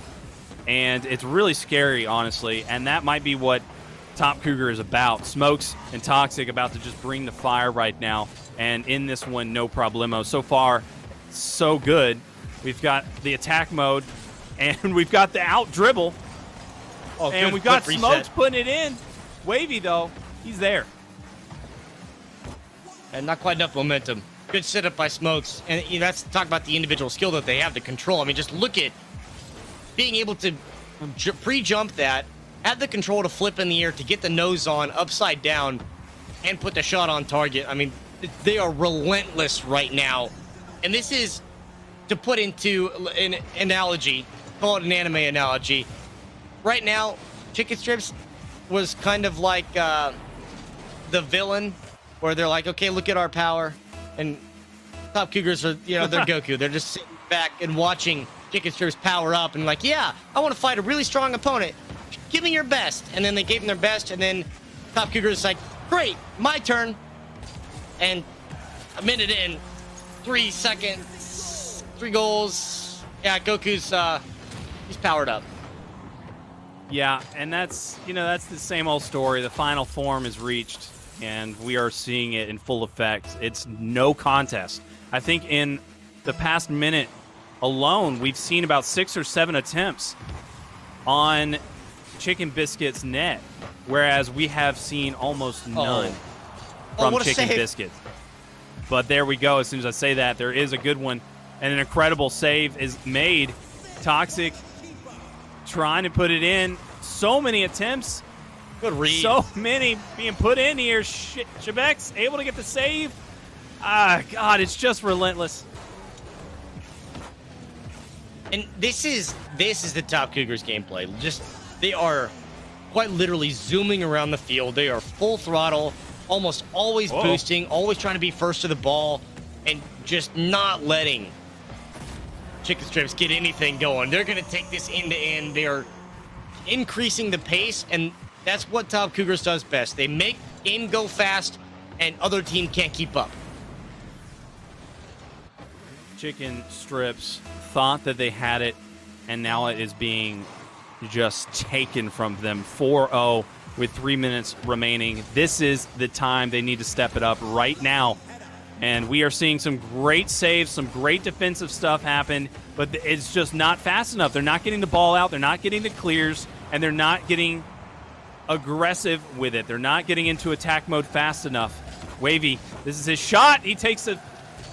Oh, man. He takes one on the net. It's not going to be good enough. Top Cougars are always on top of them. It's put up. The shot's taken. It's not there. Once again, Top Cougars able to stop it at the 50. Put it up, clear it, and going to keep it that way. Wavy finally in some attack mode. He's going to put it off the wall, but once again, we're just seeing some incredible play on both sides of the ball right now. Save. Both sides of the ball for Top Cougars are it's just immaculate. Yeah, and what CSPW are trying to do is just, up until that goal by Wavy, a lot of the hit was just get it across midfield. There's not a lot of follow-up to it. They don't really chase down to try to put an attack together. And even that, I mean, you really can't even call that a fluent attack because you're still just on the fringe of the attacking third, and you get the shot off, get the goal on, but it's still only one. And, well, as soon as you score one, Toxic's going to take it the other way and say, we'll take it right back. Great positioning there by Toxic. He's going to easily put that one through. Nobody was going to be able to stop him there. They just are on the back foot. 2 minutes remaining. Looking like this one is over for Chicken Strips. They don't have much life in them whatsoever. The setup comes in. Not going to be able to follow up with it, but Smokes is ready. He's getting some boost on his side. Now he's trying to line up this defensive play. He comes in for the hit. He's just too much, too fast, and just too darn icy. They've got the championship mentality right now, and they're not letting Chicken Strips take it away from them. They are looking to win some more money. Good setup there. Wavy with that shot just went a little high. Unfortunate, but yeah, Top Cougars, I mean, everything they're doing it right. And they are absolutely right where they want to be to set this up. This was, if you want to call it, their recovery period because of how long they have not been playing in the actual tournament, because they've been sweeping their opponents to get to this stage, to qualify, to punch their ticket to the grand finals for today, not surprisingly. Also to punch their ticket to the grand finals at the end of the month. Once again, not surprisingly. And the fact that they're now able to get back firing on all cylinders, playing their gameplay, playing their style. They're going to give up a couple goals along the way, but this is just a few wrinkles to iron out before we get to their championship game. And this is right what Top Cougars need to be doing. Honestly, I can't imagine that we see the comeback, but 3 3 hits in 50 seconds has been done. I've seen it, but not against a team like Top Cougars. They're going to do whatever they can to delay and distract and make sure that they keep them off of attacking their net. But there we go. Wavy, okay. He gets an early one. That's what they needed. Imagine. I'm imagining. You just I'm drop for the it. imagine, and then they score the next one, and you just say imagine again. And then when they score the 5th one, you say imagine one more time, and then all of a sudden you're a prophet, and Rocket League's hiring you for the RLCS. So just you sit on it, you wait, and now you let Wavy do his magic. Right. That was a magical stop there, and there was no hit. They've got to get it out, but the demo comes in, and hey, that's a perfect time for a demo because Toxic, he's got a free shot on the goal right now. They do take it out of the net. 15 seconds remaining. This is almost that time. Wavy with a big save. They got to get it out, but no, Toxic is keeping it in their corner, and that's exactly what he needed to do. And then they keep demoing Wavy. That is the strategy, and that is going to do it. Zero's on the board, put one more. Wait a minute. Just for good measure. And that, Wait a minute. That will do it. Wait a minute. That'll do it. There's no imagine left. Imagination's over. That's why it's all in the imagination. And that's it. Oh, okay. Zero. Okay. Yeah. I was like, Yeah. Oh, okay. The dream is dead. We're moving on. Well, and by we, I mean Top Cougars is moving on. Wavy and Shebex unfortunately fall to the defending champions in this, so they'll be going into a 3rd place matchup to decide if they do get to qualify for the grand finals as well. You know, 1st and 2nd place do get a cash prize payout, but 3rd place also gets their ticket to the grand finals at the end of the month. Take a look at the replays there from our game 3, and of course, it finally came to fruition. Toxic and Smokes, their offense, little lackluster game number 2, but man, did they turn it up here for game 3. Yeah, they were absolutely just business all day. I mean, there was no messing around at all. Like, the first 2 games didn't even look like the same team. Like we said, they've been iced a little bit. They've been waiting. And in this turn of events, once it got tied and we were in this tiebreaker, it just was not even fair, honestly. Like, yeah, there was 1 point to tie it up towards the end, but they were able to keep it going and executed perfectly, not making near as many mistakes as they had been making prior. I think that was one of the biggest things that we could take away from game number 3 was that Top Cougars just didn't allow many mistakes at all, if any. Yeah, and that's exactly what they really needed to do and what they wanted to do. But on the other side, you know, we got one more semifinal matchup to decide who will meet Top Cougars in the grand finals.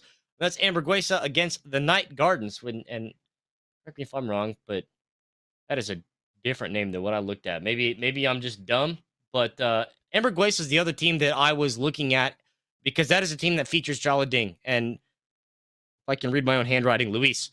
And watching what they can do in this game because Jala Ding, phenomenal player, obviously worthy of the praise because of the frequency of the top 10 that we got to see there at the top of the show. But a good matchup here nonetheless to watch returning players once more try to make a name, try to accent themselves. And I think at this point, I would probably favor Amberguesa in with Jala Ding and Luis to move on to the grand finals. But again, with Top Cougars sitting here waiting, Top Cougars got to stay warm and keep a close eye on this matchup here. From what you know of these 2 rosters, do you think either of them could take on Top Cougars?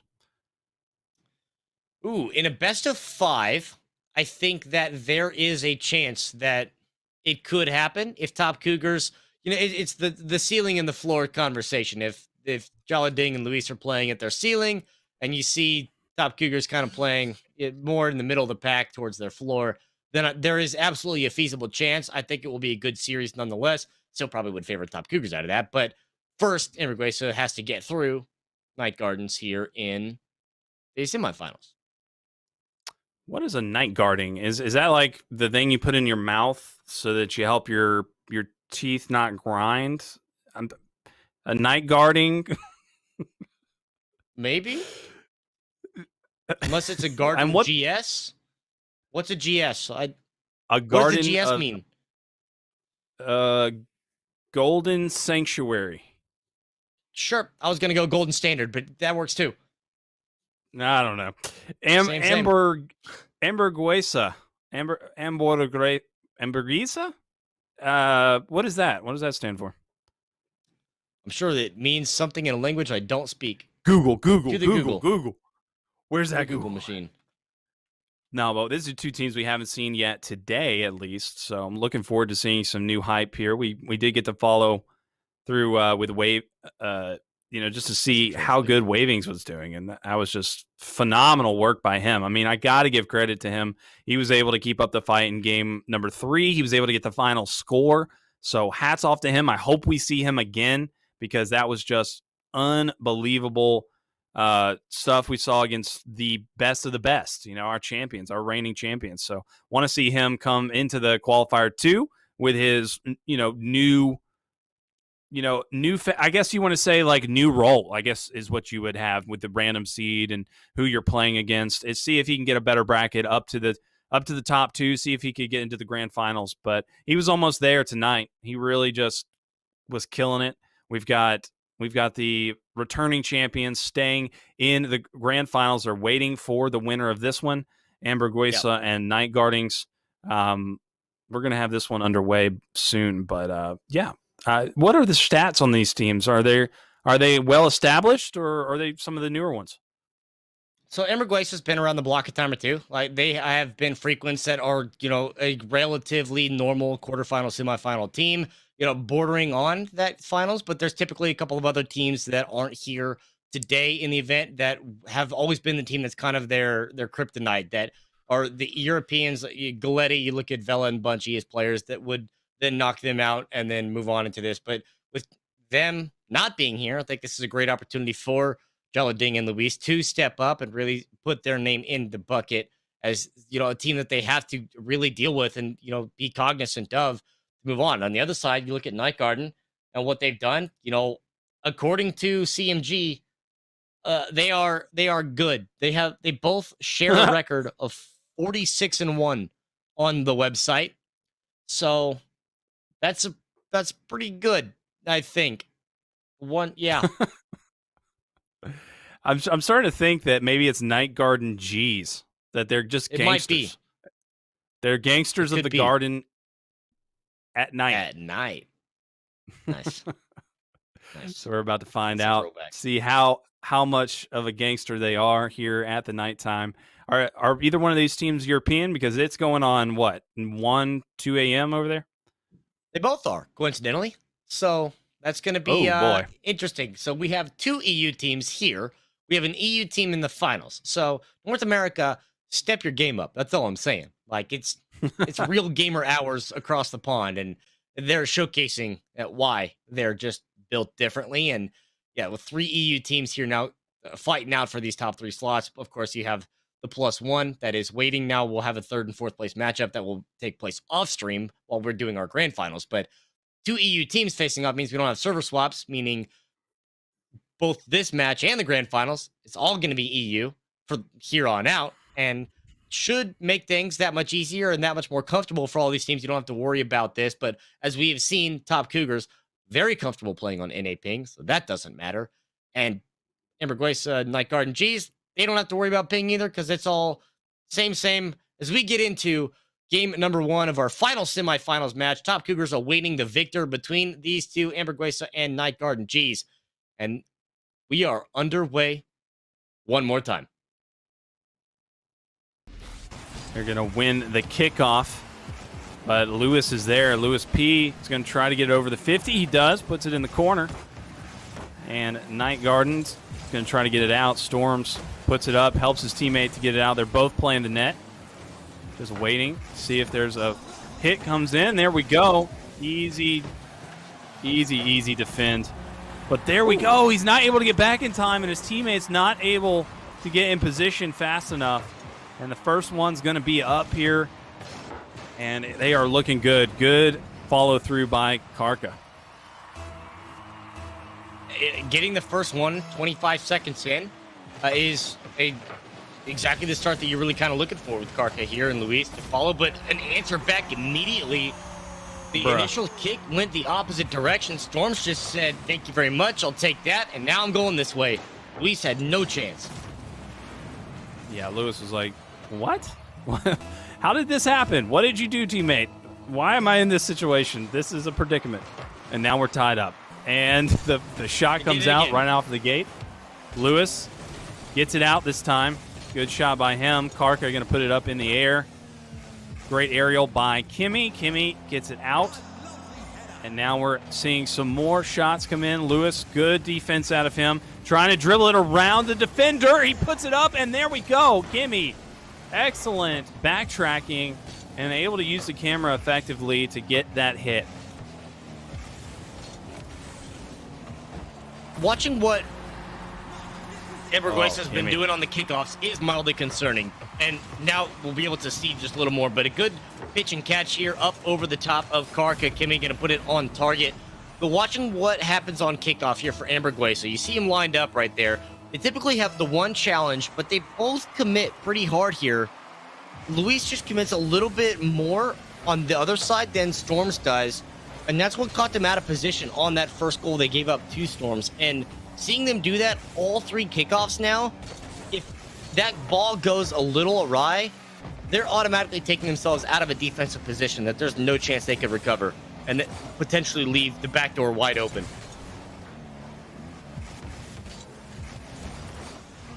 Karka trying to help his teammate get this one out of the corner. They effectively do so, but not for long. Seeing some good hits coming in from Night Garden. Ooh. And the shot goes in. Karka with the double tap puts it in and scores. Now to tie this one up here. And both teams looking very competitive, and this looks like an even matchup. Good initial shot. Karka just in the right place, right time, and the defender's not able to get back there in time. So being able to have that put back, Luis, the first shot should have been on. With different spawns on this, their approach is different. So coming from the sides, you don't have to worry about a little overcommit, but see a little bit of a double commit there on the offensive push. Might make this a dangerous counter, and that's exactly what happens. What a snipe.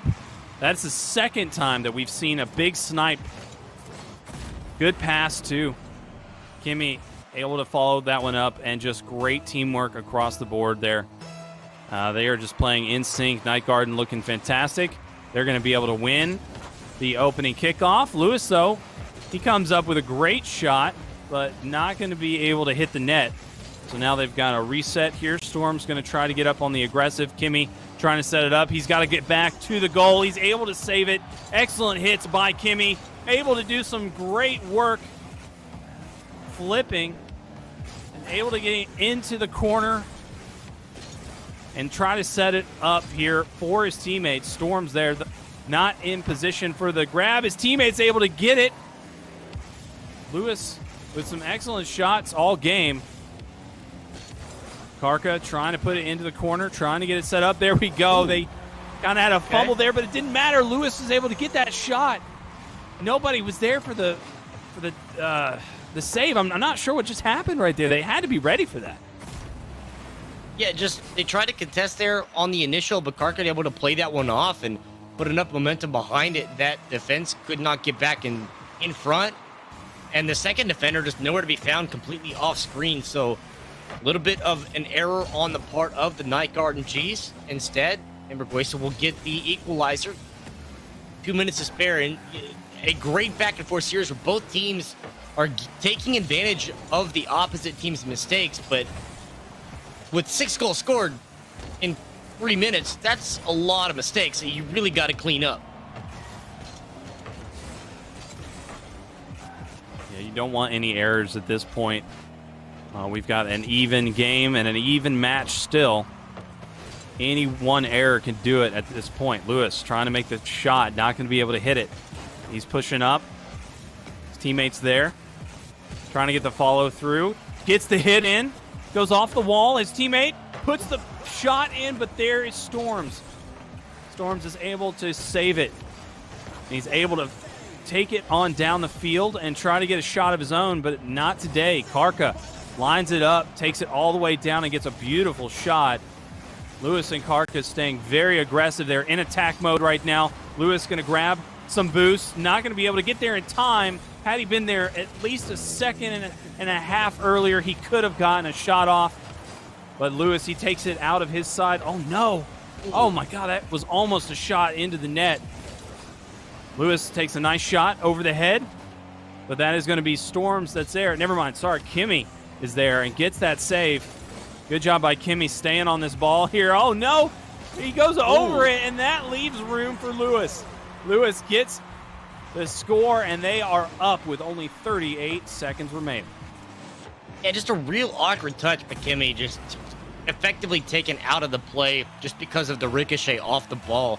And no adjustment to be had there. Storms out of the equation already, off on the sidewall. So with that go-ahead, coming up 30 seconds to play, Amberguesa in a good position. They just have to be able to hold on here and make sure that they don't make any fatal errors.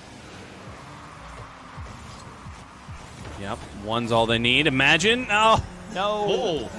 The defense just not there. No saves. They both went for it, missed it, and that missed is going to cost them the game. 23 left on the clock. Probably not going to happen. We got to see, though. We've got Night Garden trying to make something happen. They do get the opening kickoff push. They got to get this one in. That's not going to do it. The defense too strong out of Amberguesa. Storms trying to get a hit off. Puts it up for his teammate. One of the last chances for them. Oh. Not going to be able to put it in. It was so close. So close. I was trying to put some style on that one, too. Just trying to go for the backflip. And instead, we'll get one more for the road. Kimmy's going to make it a single goal difference. And honestly, Storms should have done the same on the other side. But Kimmy's is significantly less impressive, a lot more standard and straightforward. But still, Amberguesa is going to pick up the W in game number 1 to be able to put themselves one game closer to the grand finals of today's Open qualifier. And, Top Cougar still sitting there waiting, but watching what these two teams have done, the scrapping back and forth, a little bit of miscues, little mistakes, a few errors along the way where teams were able to step up, get goals scored, and capitalize on that. And these replays will showcase just that. Highlights powered by Microsoft ATL, but it was just positioning and mistouches that allowed these teams to really get themselves in and score these goals. Yeah, there was some major errors on the sides of both teams, but eventually we saw Amberguesa be able to come together there at the end and put it together. We got the tie. And that was really all they needed to get their confidence in this one. They've read their teammate. They understand how they play. And they were able to get back into it and finish it off easily. Lewis, just fantastic work by him. Kimmy also had some huge saves and was able to get some good scores, but just not enough, quick enough. That was one of the big problems that I saw, was that they just didn't get their rotations in, didn't get into the net fast enough, and they left so many open net opportunities for Amberguesa. They've got to switch that around here in game number 2. And now watching what we have in game number 2, of course, this is the opportunity, if you're on the Amberguesa side, clean things up and make sure you can take care of business here and now, because you have a just as difficult, if not more challenging, opponent coming up here in this one. You see Jalading and Luis that are going to be coming into this, facing off against Night Garden Cheese.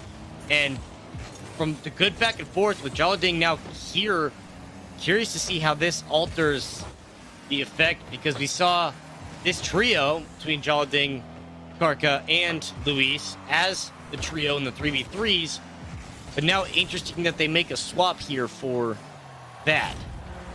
And Luis just gets one. Okay. Yeah, Luis P, man. He's that guy. He is that guy. He is able to get it right up over the defender's car and put it in. That was a near perfect shot into the net. And they are starting to heat up here with this amount of confidence off their Game 1 win. Storm's not going to be able to put it in with the attack mode. Lewis, he gets the demo in and is trying to set his teammate up. Puts it off the wall, but it's not going to be in a position where he can take advantage. No capitalizing on that one. And I really like, from the perspective of Emberguesa, like watching and seeing what they have between Karka, Jalading, and Lewis, like all three of these players. I like the versatility that gives, because each team is allowed to have a roster of 3 players. You know, you have 2 starters and a substitute, and at any given moment at your discretion, you can substitute in, and that's exactly what they've done. And I like that they have these options to be able to work with this, especially when you go into a best of 5 like series, or maybe one lineup's not working so well, maybe Karka's not really doing it so great, so you swap one out, and the other side, Kimmy's going to get an equalizer goal here, but I like the options it gives you from a perspective, like not only just for this team in general, but this is the first time that we've actually seen it employed. That's one of those moments where you need to just forget the boost and head straight back to your goal. Make sure that your net is secured before grabbing it. Just flip on back. Make sure you're there. There was just a big error where they didn't read that shot fast enough, and that's really what's been hurting them. We've seen some great play out of both sides, but if we really want to see this team come out on top, they've got to make that adjustment. But here we go, night guarded. Excellent job out of them. Look at that follow-up, getting that double tap right off the top and into the net. Beautiful. So I've been enlightened. Compliments of 50% of Top Cougar. Just when you think it was a substitution, the only substitution is the characters on the name. It's the same person. Jalading and Kark is the same person. I don't know why you change your name between game 1 and game 2, but bygones be bygones. This is yeah. That's frustrating. That's just a little bit upsetting just seeing that, like, because I just made that whole great argument about the versatility of a threes and, you know, being able to swap out, and now it doesn't matter, and Luis gets an equalizer, nothing matters, nothing's real. Thanks, folks. So, Jalading and Luis able to get this one back. Gonna tie it up. And this is a very, very competitive match so far, very even. We got Lewis gonna try to get this one back in. He puts it up. Doesn't have Jalading ready. Does a great job at putting it right in the sweet spot, but the defense was there. Lewis P gonna try to go for some boost, but there we go. Ooh, we're seeing him start to read the defense a little bit better. Storms almost just passed it and put it into his goal, but Jalading's like, all right, if you're going to put it over there, I don't mind. And same again. Setup. Lewis, yeah. Lewis just set that one up beautifully. Yeah, and you see Kimmy kick it in reverse. And at that point, defense already out. Plus, then on top of the reverse, you just get the demo. So Kimmy was out of position and then out of the play. No chance at all. A great setup there from the Emberguesa side. Storms trying to... Oh, come on, Storms. He's trying to clear it. He's trying to reset the ball. He's trying to get it out, but he just keeps putting it in range, allowing Emberguesa to make a play off it. It's not going to help you out in the long run. Finally, he's getting the shot in. Storms on attack mode. Immediately gets countered. Great save by Storms, getting there in time. Comes a shot from Kimmy. He's going to go a little wide with it. Had he gone a little bit up and over, could have easily made that one. Of course, hindsight's always 20/20. In retrospect, it's just going to be so much easier. But good job putting shots in. Jalading puts one of his own in. Now going back for the defense. Grabs the boost. And there we go. The goal is open. Net is open. That's going to do it. 4-2 lead. Looking extraordinarily good, and now they're picking up their pace to end this match to move on to the grand finals. Yeah, just kind of broke the axles there on the defense. Well, at that point, the offense of the Night Guard and Cheese, and just take it end to end there with an open opportunity. Kimmy's going to try to carry this, but over the last 60 seconds or so, the gameplay's really slowed down here, and Amberglaze are just taking control of this one, and then they find their opportunities when they can to increase the pacing of it. And just like you see here, Luis just take possession, quick 180, and go from full stop to full send real quick, give them up 3-goal lead. I see you've used my guess for their team name, the Night Garden Gangsters. I like it. Big fan. I'm going with it. Big fan of it. Unfortunately, I'm not a fan of their defense at the moment. Their defense has a lot to be desired. 6-2. Amberguesa taking this one all the way, just being an absolute bully to the Night Garden Gangsters at the moment. And looking to close this one out in style, finishing it off and getting a guaranteed amount of money here at the end of this tournament. Yeah, a little bit of pocket change here for this, free entry in the community tournament, as well as getting your ticket punched to the grand finals towards the end of the month. 16-team playoff, and that will be, of course, 8 qualify out of our 3 qualifiers. But right now, Amberguesa looking to have their name on the ticket. Top Cougars, unsurprisingly, have already done just that. They were the first ones on, and similar fashion as they did in last month's event as well. Smokes making his return to the grand finals once more. See what they can continue to do, add up their winnings, because at this point, it's a lot. They can shamelessly earnings check anybody that participates in our community opens. Earnings check. I'm a big fan. Big fan of earnings checks. You can acquire the points, you can acquire the wins, but at the end of the day, it's all about that green. And it is locked in. We've got our grand finalists. We have got the championship match ready to rock and roll, and I am excited to watch this one. Going to be a really good matchup here. Amberguesa, really stepped up here in this one to take the 2-0. Take a look at some of the highlights as to how they were able to do this, powered by Microsoft ATL. And, it really just started with them playing their own game. It was relatively slow, and they didn't have to do anything crazy. It was a good back and forth. But through the middle stages of the game, it just kind of hit a lull where they were just waiting for opportunity to strike, and they finally were able to find it. They increased the pace when they needed to. It all started with that demo right there, a good setup. And then after that, they just recognized there was opportunity, there was chance. They leapt upon it, they took it, and they got the win. Not even close, honestly. Like when we said that the top tier talent in this tournament is just lethal. They're just super dangerous. We were not kidding. Both teams in this championship match able to take down their opponents with ease once it came down to the wire. They just went up another level. And those types of teams that can reach that final form are the most fun to watch because it just elevates their gameplay when they play each other. And that's what we're going to witness right now. Will the upset happen? Like we've seen it time and time again that once they've been challenged, top Cougars just reach another plateau and are able to overcome the adversity. So Amberguesa, they've got their work cut out for them.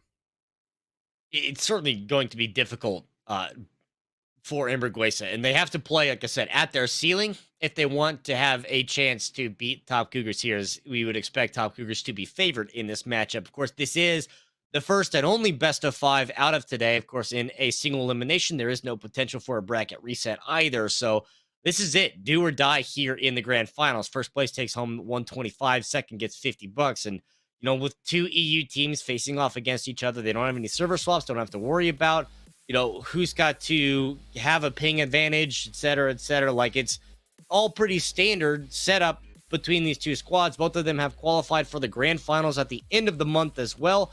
It is a $500 prize pool, but first and foremost, they want that 125 in their pockets today. And top Cougars, as we said, unprecedented last month where they took all 3 qualifiers and the finals. They've won 4 in a row, now looking to make it 5 weeks in a row for the community open. And at this point, it's can Amberguesa stop the streak? It won't be simple. It's not going to be easy by any stretch of the imagination, but I think the ingredients are there. There's no question top Cougars want that 6250. Those boys are like, look, give me that money. I want to take that home. That's what I deserved for putting the time in tonight. My individual wage is that right there. I've put my practice in. I've gotten ready for this. Give me my money. That's what they're saying. And they're ready to close it out right now. Top Cougars, we've seen it. And, history repeats itself. Yeah, depending on what part of EU they're in, it's like 2 to 4 o'clock in the morning somewhere, but it's real Doesn't gamer matter. hours, and it is Does real not matter. gamer time. Because game one of the grand finals, Amberguesa and Top Cougars facing off, is underway. A kickoff going virtually 50-50 to the even, but Jollading will eventually take a little bit, and we'll see what they can do to stop this dynamic duo between Toxic and Smokes. I'll tell you something that I've learned through competitive esports when playing against international talent is that the sleep schedules are so important. Like, you don't know what sleep schedules these guys got. Like, I was a full-time worker, and I was coming home and competing professionally at my game of choice, and, that was a lot on me. I was always tired at the end of the day. I was always getting absolutely wrecked by people that were just getting up in the morning. And so you don't know these guys' sleep schedules. They could be sleeping until 5, 6 o'clock in the evening. This is a thing. Like, these boys only play at night, and that's when they put in all of their work. So these guys could have just gotten up. They could have just had breakfast at 9 o'clock at night, and they're rocking out right now all the way until the wee hours of the morning, and they don't stop until noon. And when you're as good as you are and you just keep winning and having the success in these tournaments across the globe, why not just do exactly that and get a little taste test of how this finals is going to go? We've gone a minute and a half with no goals scored. Decent back and forth play between both of these teams. Now a little bit of an error, but Jollading gets good recovery there. But after that, too little, too late. Luis out of the window as well. Toxic jumps on this mistake from Amberguesa, and they will take a 1-0 lead. Wore him down, forced him into the corner. That's what you got to do. They totally took the bait and made a big mistake. That's not what you want to have when you're playing against Top Cougars. That immediately is going to shut them down. They're going to be up in their... Ooh. Okay, never mind. You know what? Good counter. Forget about it. They weren't worried about that at all. Easy quarterback mentality. Move past it. Roll with the punches. Get a score immediately in the next round. Luis did a really good job there, going to the corner and battling it out with Toxic, and then just bumping him off a couple of times just to make sure Toxic could not rotate back around. Toxic was in position, but Luis just did not let it happen and ensured that goal was going in. Good job keeping it in the corner here. Toxic is going to get it out. He's going to try to take a shot of his own, but not Jollading. He there, and he's going to put it out to the 50. He's going to try to push it past these, trying to get the outmaneuver. Not going to happen. It does go off of the ceiling, though, and Lewis is there to follow up with it. We've got both players here going to try to make some plays, but the Cougars are doing too darn good of a job at defending at the moment. Toxic gets a very crucial hit, allowing his teammate to get off the spawn. That just amazing amount of time that is grabbed from getting a hit such as that is just very, very important. Toxic here once again trying to keep it away, getting that out of Amberguesa's hands. Smokes out of the corner, going to throw it over the Amberguesa's head. Not going to be able to get in there, though, because Lewis just getting some excellent touches and saves it. And this back and forth gameplay between these two teams, I mean, decent volleys from one end to the other, just not a lot of really high-profile possession that's led to incredible opportunities for shots on goal. And the fact that it's been this slow volley back and forth between them, Smokes here with the chance on, watches the double touch, goes wide, and that's an uncharacteristic miss from Smokes. That ball should be in the back of the net. It should be a 2-1 game. Instead, we're still locked at 1 with 90 seconds to play. And if this is what this grand finals is going to be, I am in for the long haul, looking for game 5.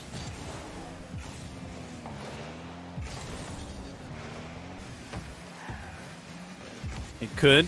It very much could, but What we've seen from Cougars in the past is they like to step it up in the final minute of games.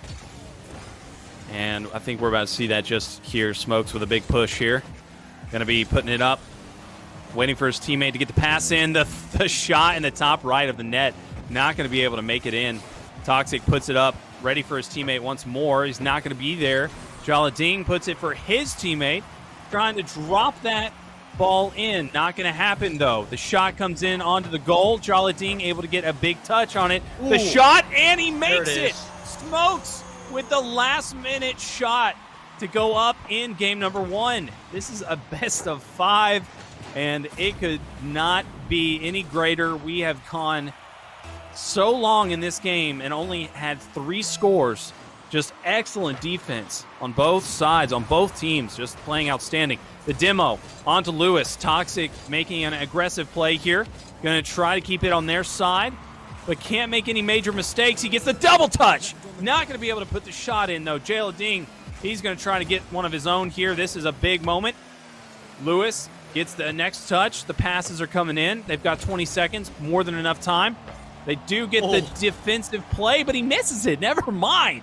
Toxic misses his shot, but the defensive save is also missed as well.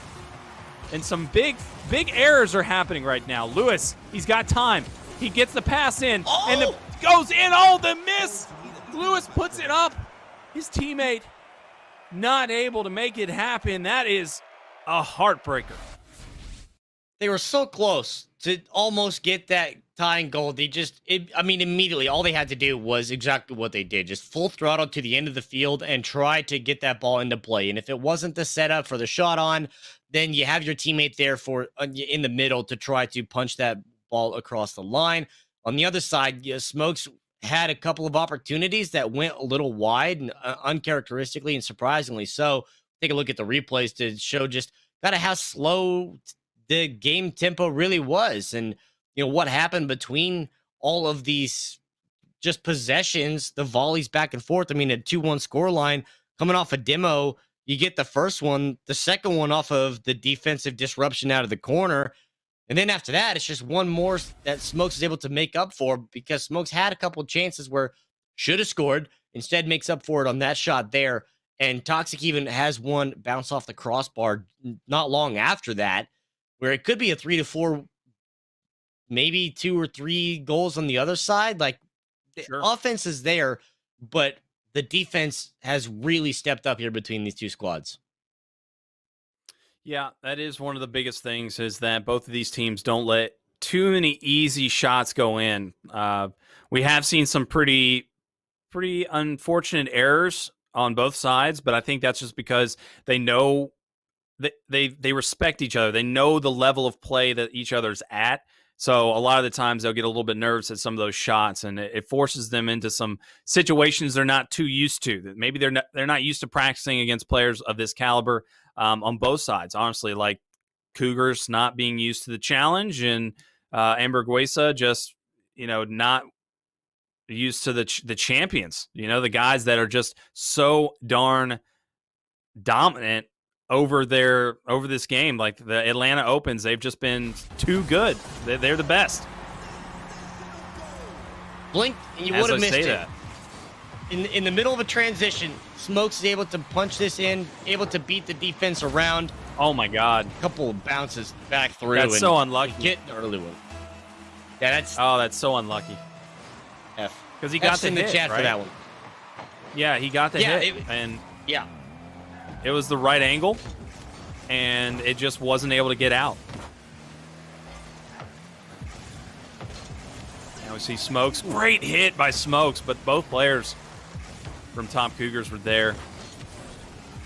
Some good shots coming in. The shot, and then the save by Lewis.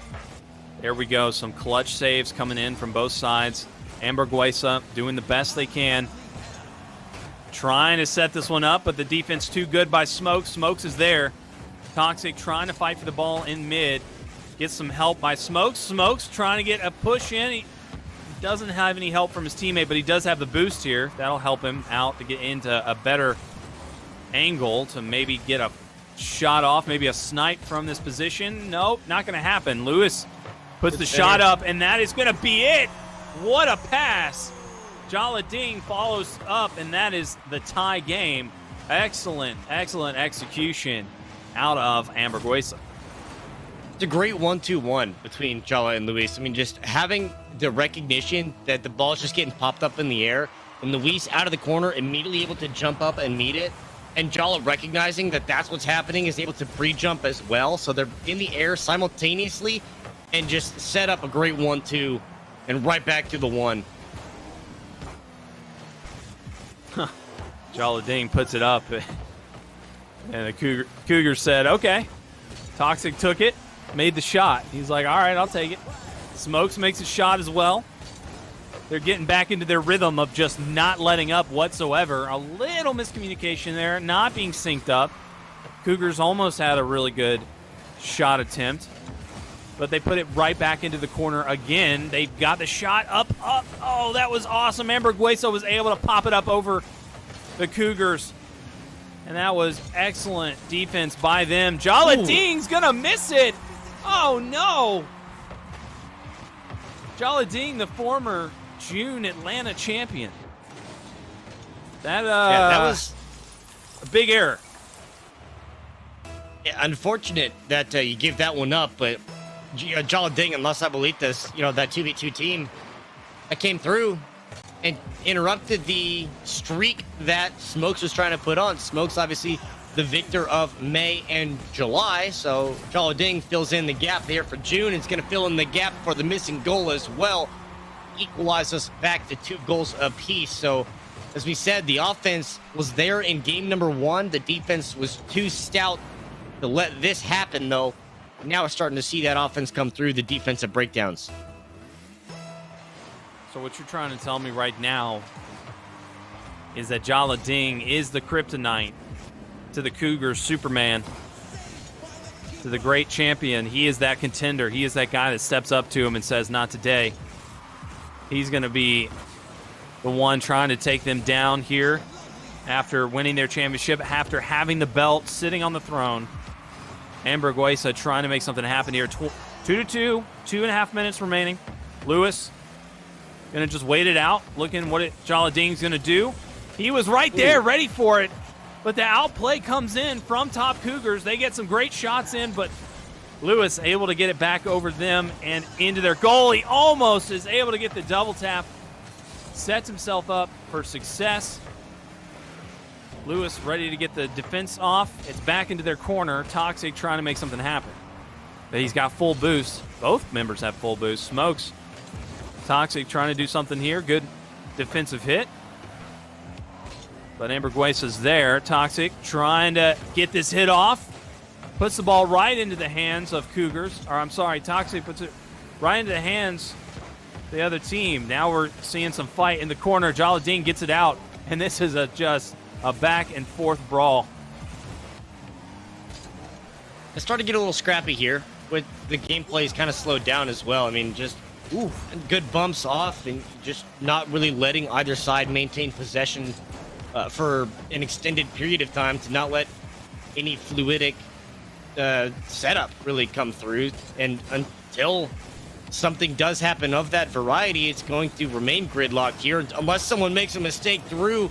Another opportunity here where Toxic probably should have had opportunity with a double demo. Now it might be a chance here for Amberguesa to get something to go, but respawns come through in time, and even when you think you have a chance at an opportunity, it still falls through the cracks. Great D coming out of Smokes. Smokes gonna push it out of his corner. It's all set up there. There could be a push, and it is made. Jala Ding able to hang tight, sat in midair for a long time waiting for that ball to position itself accordingly. He puts it in, gets the double tap off of the opposing team. Very unlucky once again. You see it happen, and it's been happening quite a bit. They are just knocking into each other, getting those unfortunate hits. Great save by Smokes. That was a necessary hit at this stage of the game. Well, that's a great read, just recognizing that the ball's coming back. See Smokes can do something. Get a little momentum going the other way, but 20 ticks to go and down a goal. We know Top Cougars can do it, but right now they don't even have possession of the ball. Luis doing a little showcase with some style, lay it up, and Jalading will lay it in. And that is their 2-goal insurance lead that will give them the W here, more than likely to even this series back up. I don't want to say that there isn't a chance, because Top Cougars could, but Emberguesa has certainly found a way to strike back in game number 2. Oh, imagine. I can imagine.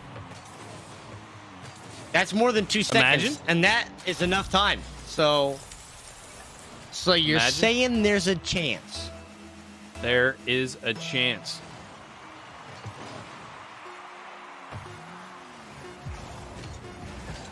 Jalading putting it off the ceiling, gets it away from them at all costs.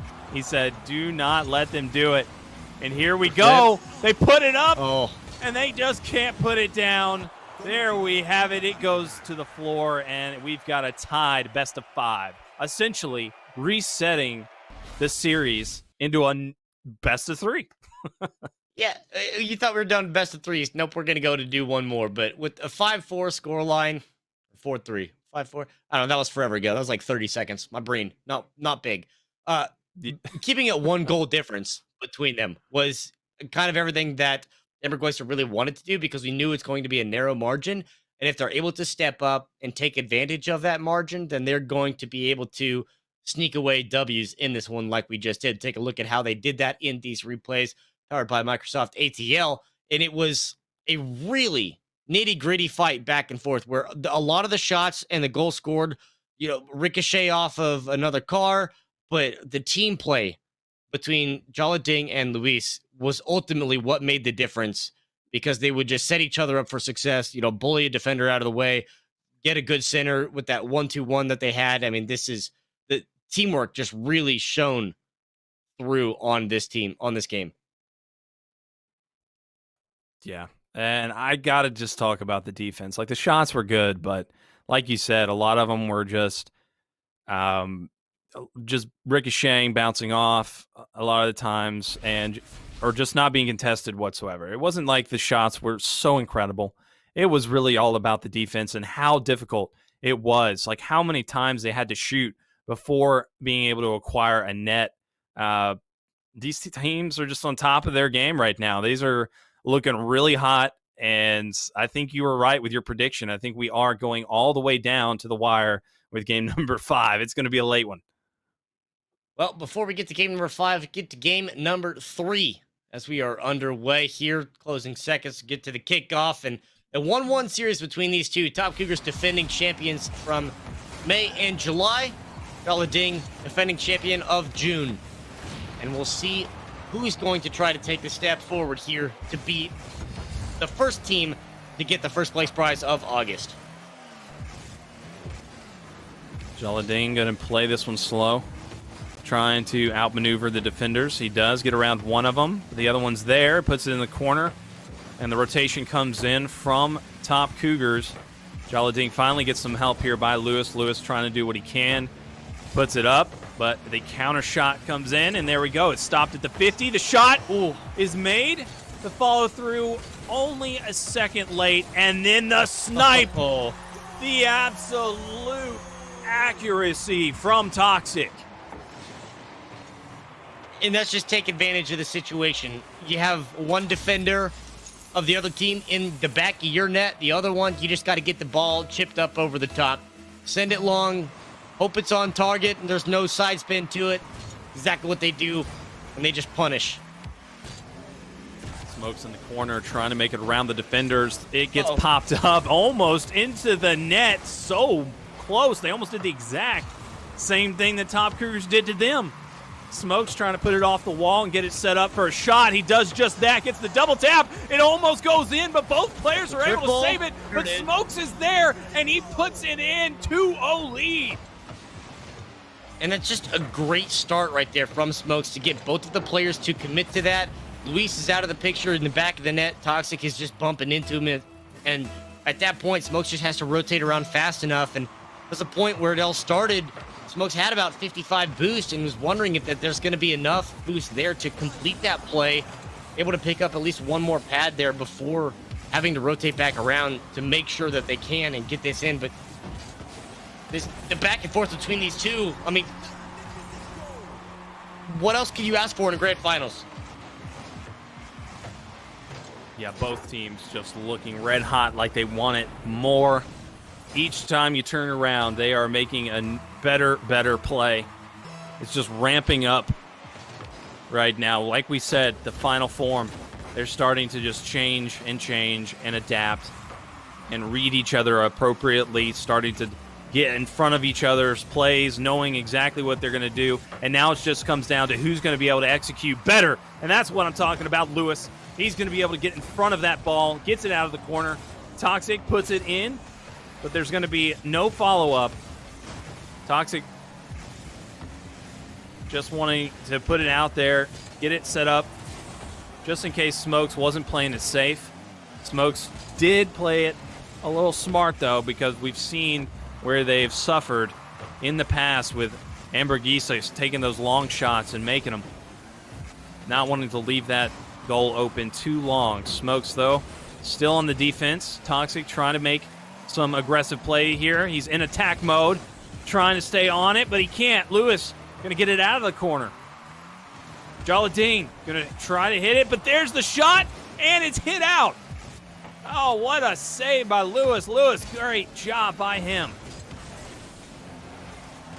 And that whole series of events just showcases the tenacity of Top Cougars, because they were back in their own defensive zone for about 15, 20 seconds, enough for 2 back boosts to spawn and be taken by Ambergisa, and they could not get out of their defensive zone. They finally get a clearance with 20 boosts to both of their players' names. Like, that should not have lasted very long across midfield.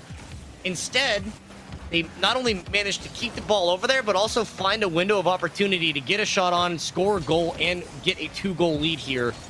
Incredible sequence of events there for Top Cougars, just to be able to hold on and win that war of attrition. Lewis with the demo, the first open shot onto the goal that I think I saw missed from Top Cougars tonight, though. They had it wide open and weren't able to capitalize. And that's okay. They are staying strong on attack.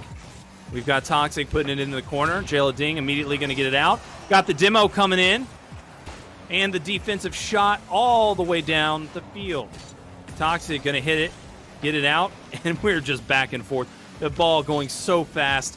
Here we go, Smokes. Smokes! Oh, my God! Okay. He is able to launch the ball up, and it forces the player for Ambergüesa to miss it.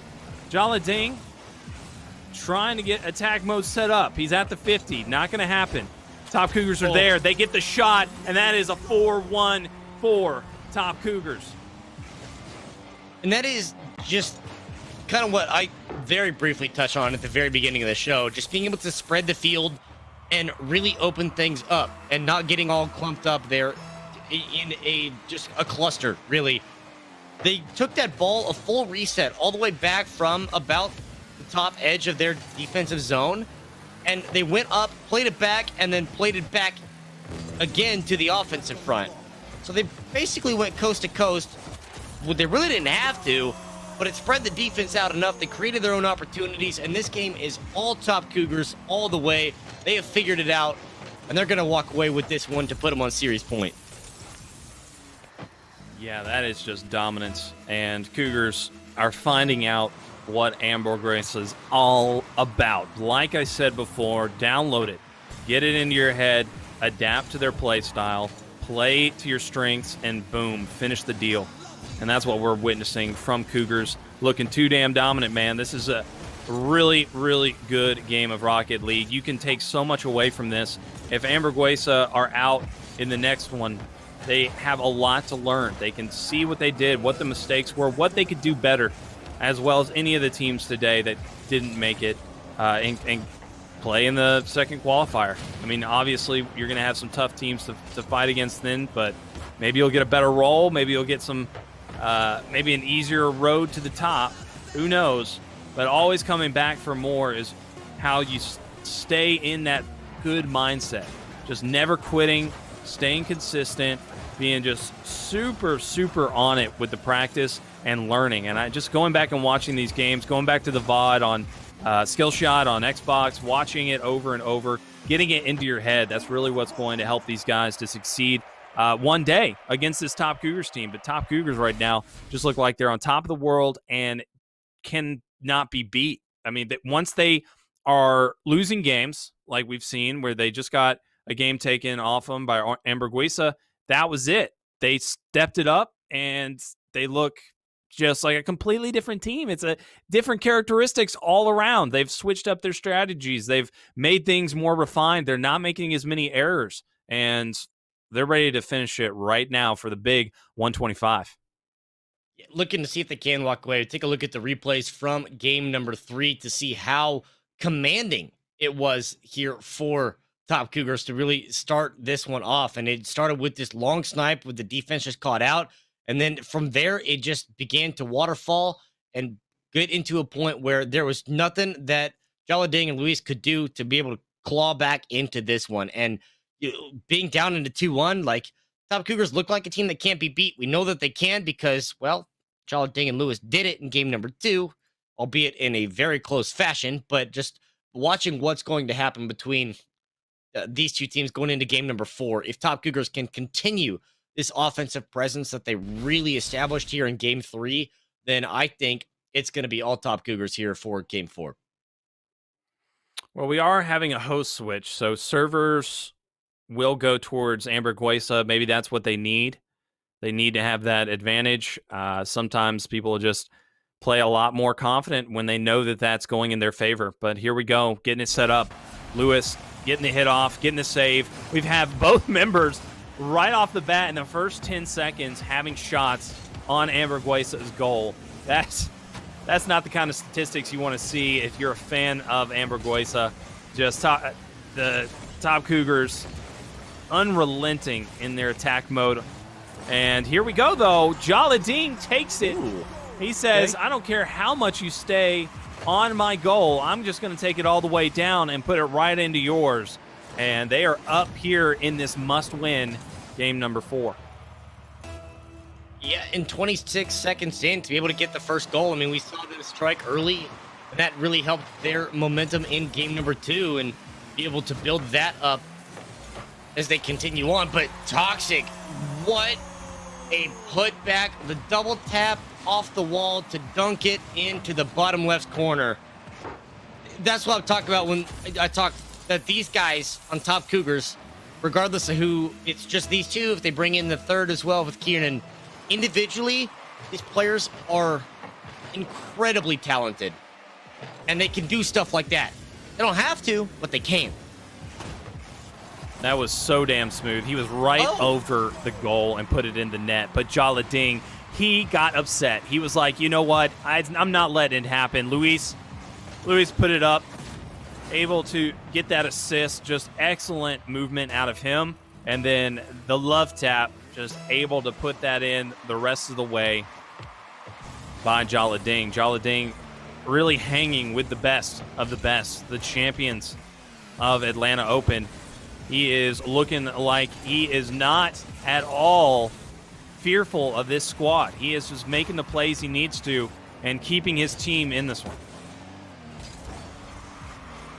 Well, only a minute gone by, 3 goals scored. I mean, this still could go either way. There's tons of Rocket League time left to play between this one, but obviously Amberguisa have to make sure that they stay in this because this is series point for Top Cougars. They walk away with this game. They walk away with the first place prizing, and that is all she wrote for qualifier number 1. But right now, Luis and Jala are making sure that they're not going to let that happen. Watch this. Oh, hey, just juked him. That was gross. Beautiful. That absolute dribble just broke his ankles.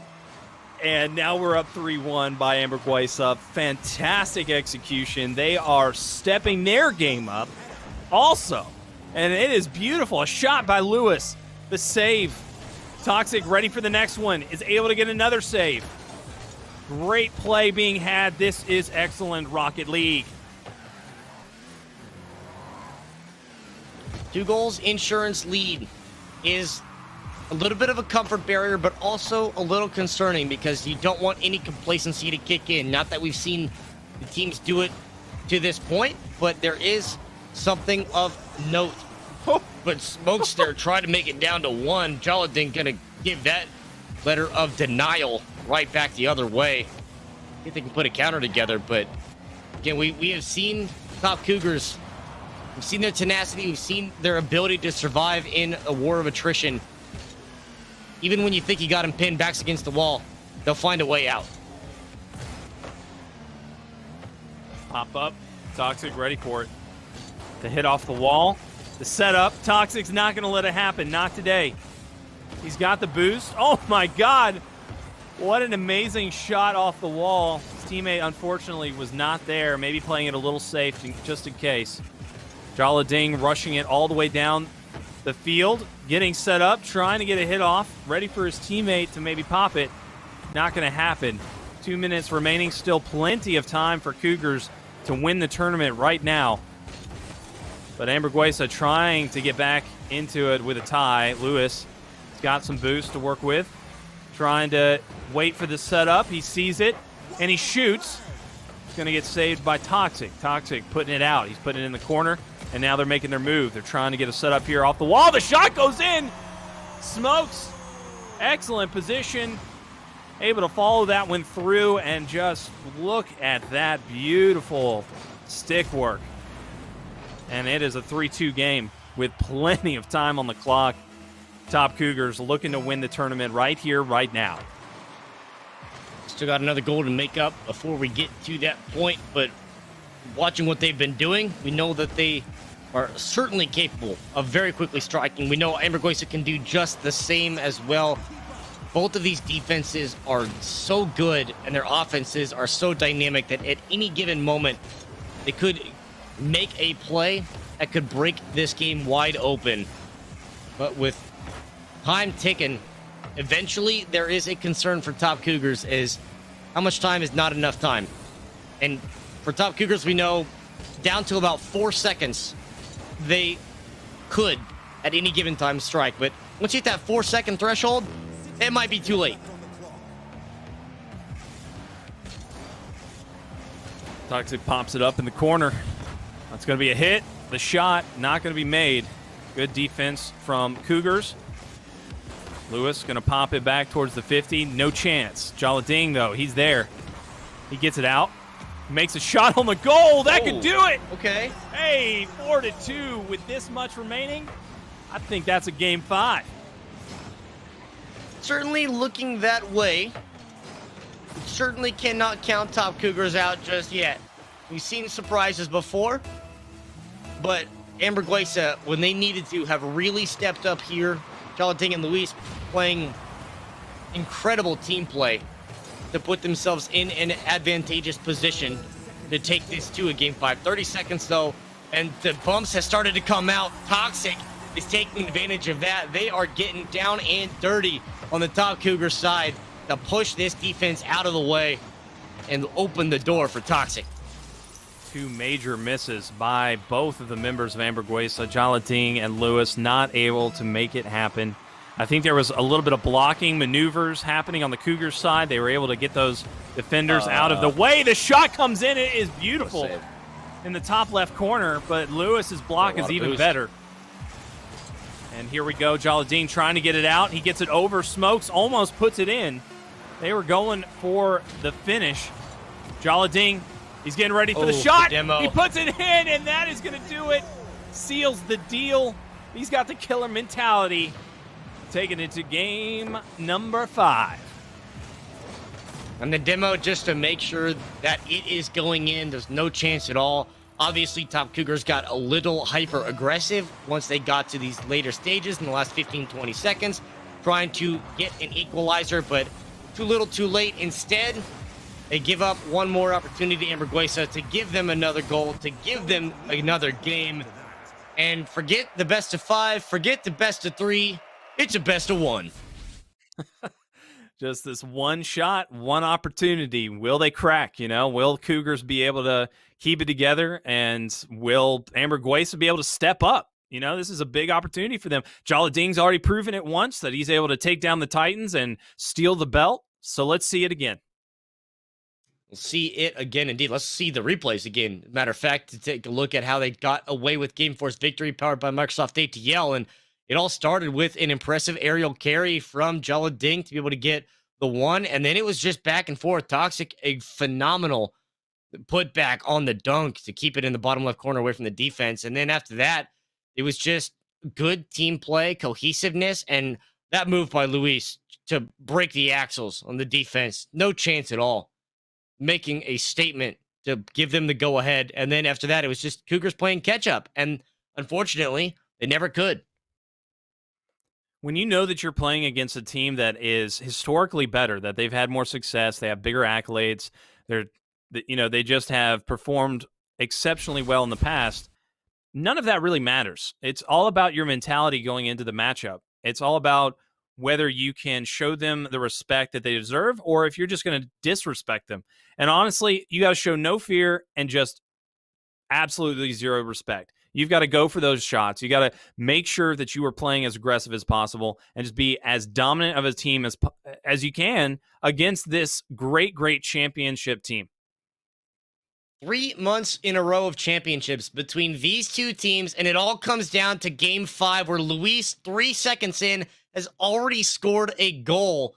Is it going to be the top Cougars defending champs to be able to take away their crown one more time, or is the return of Las Abuelitas and Jolly Ding going to be able to take the crown here? And with a goal 3 seconds in, it seems like Jolly Ding and Luis know their answer. They're not messing around. They are ready to make this upset happen. They know how big of a deal it is, but there we go. Open goal. Toxic takes it. He's able to capitalize on that opportunity. He will do it every single time. Do not let that happen. Some crucial misses. What a juke. He juked both members of Hamburguesa with ease. We know they've got the skills to pay the bills because they've won a lot of money from a lot of these community opens, and well, they're not going to stop today, but they certainly want the majority share of the prize pool here.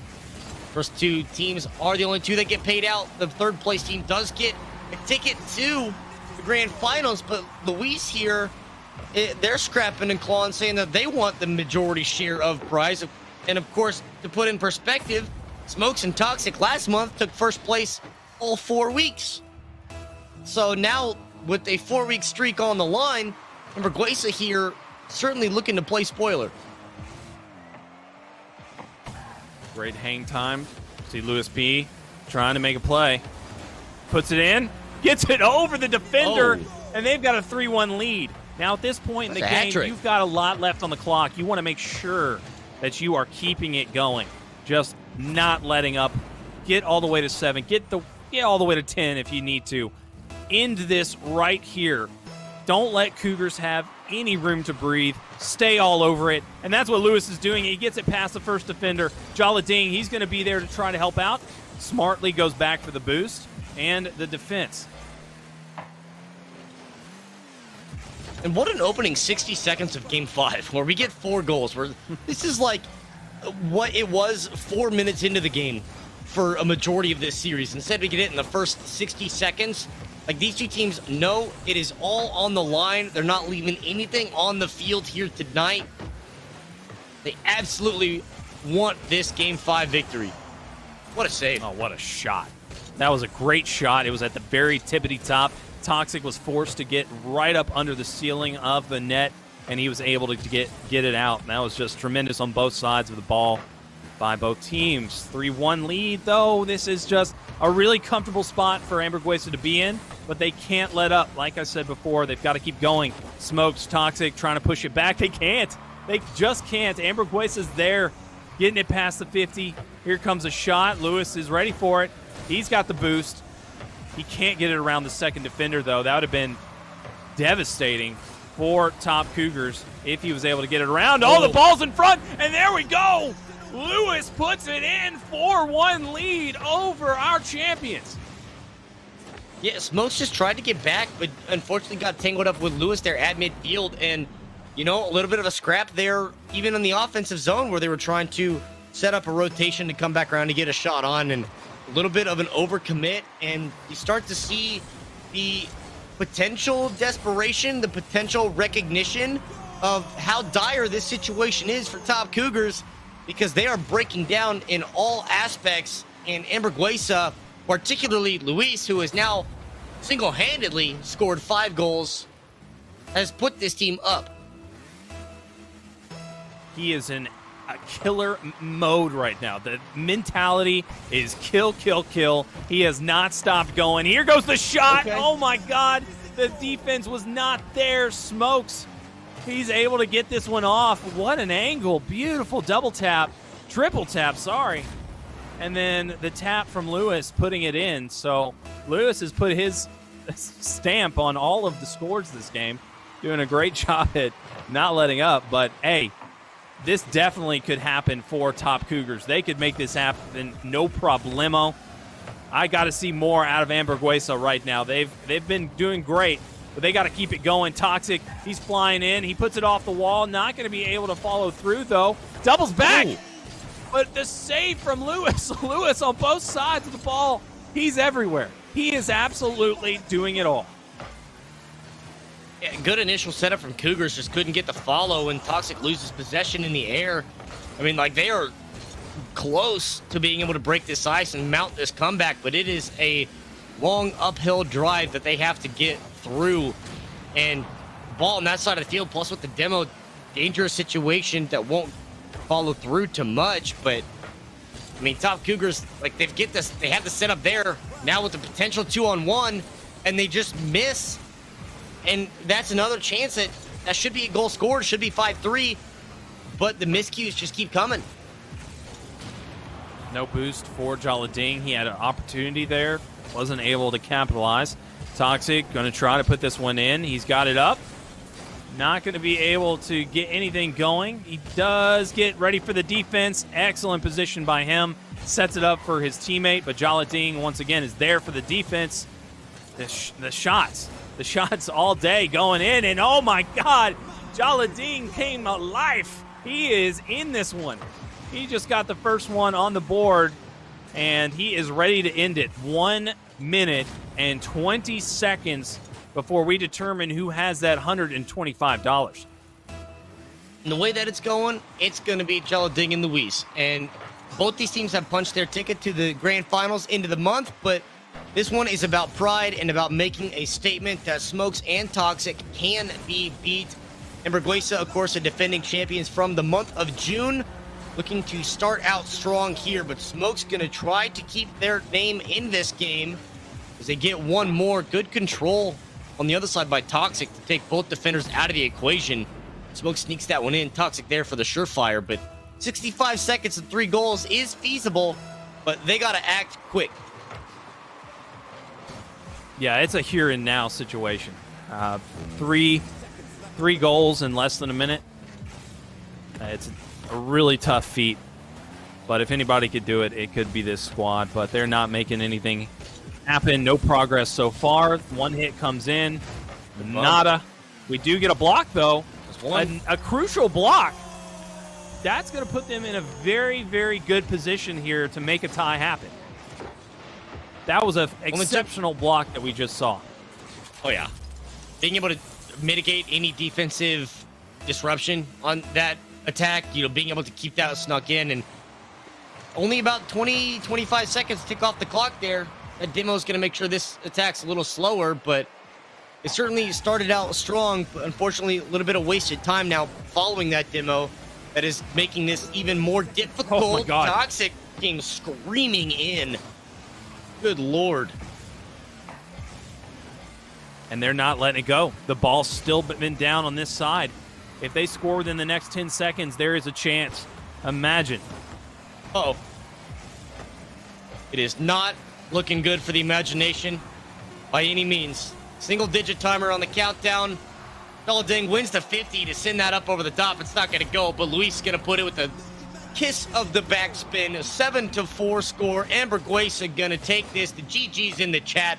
They have officially left the match, recognizing that this is it.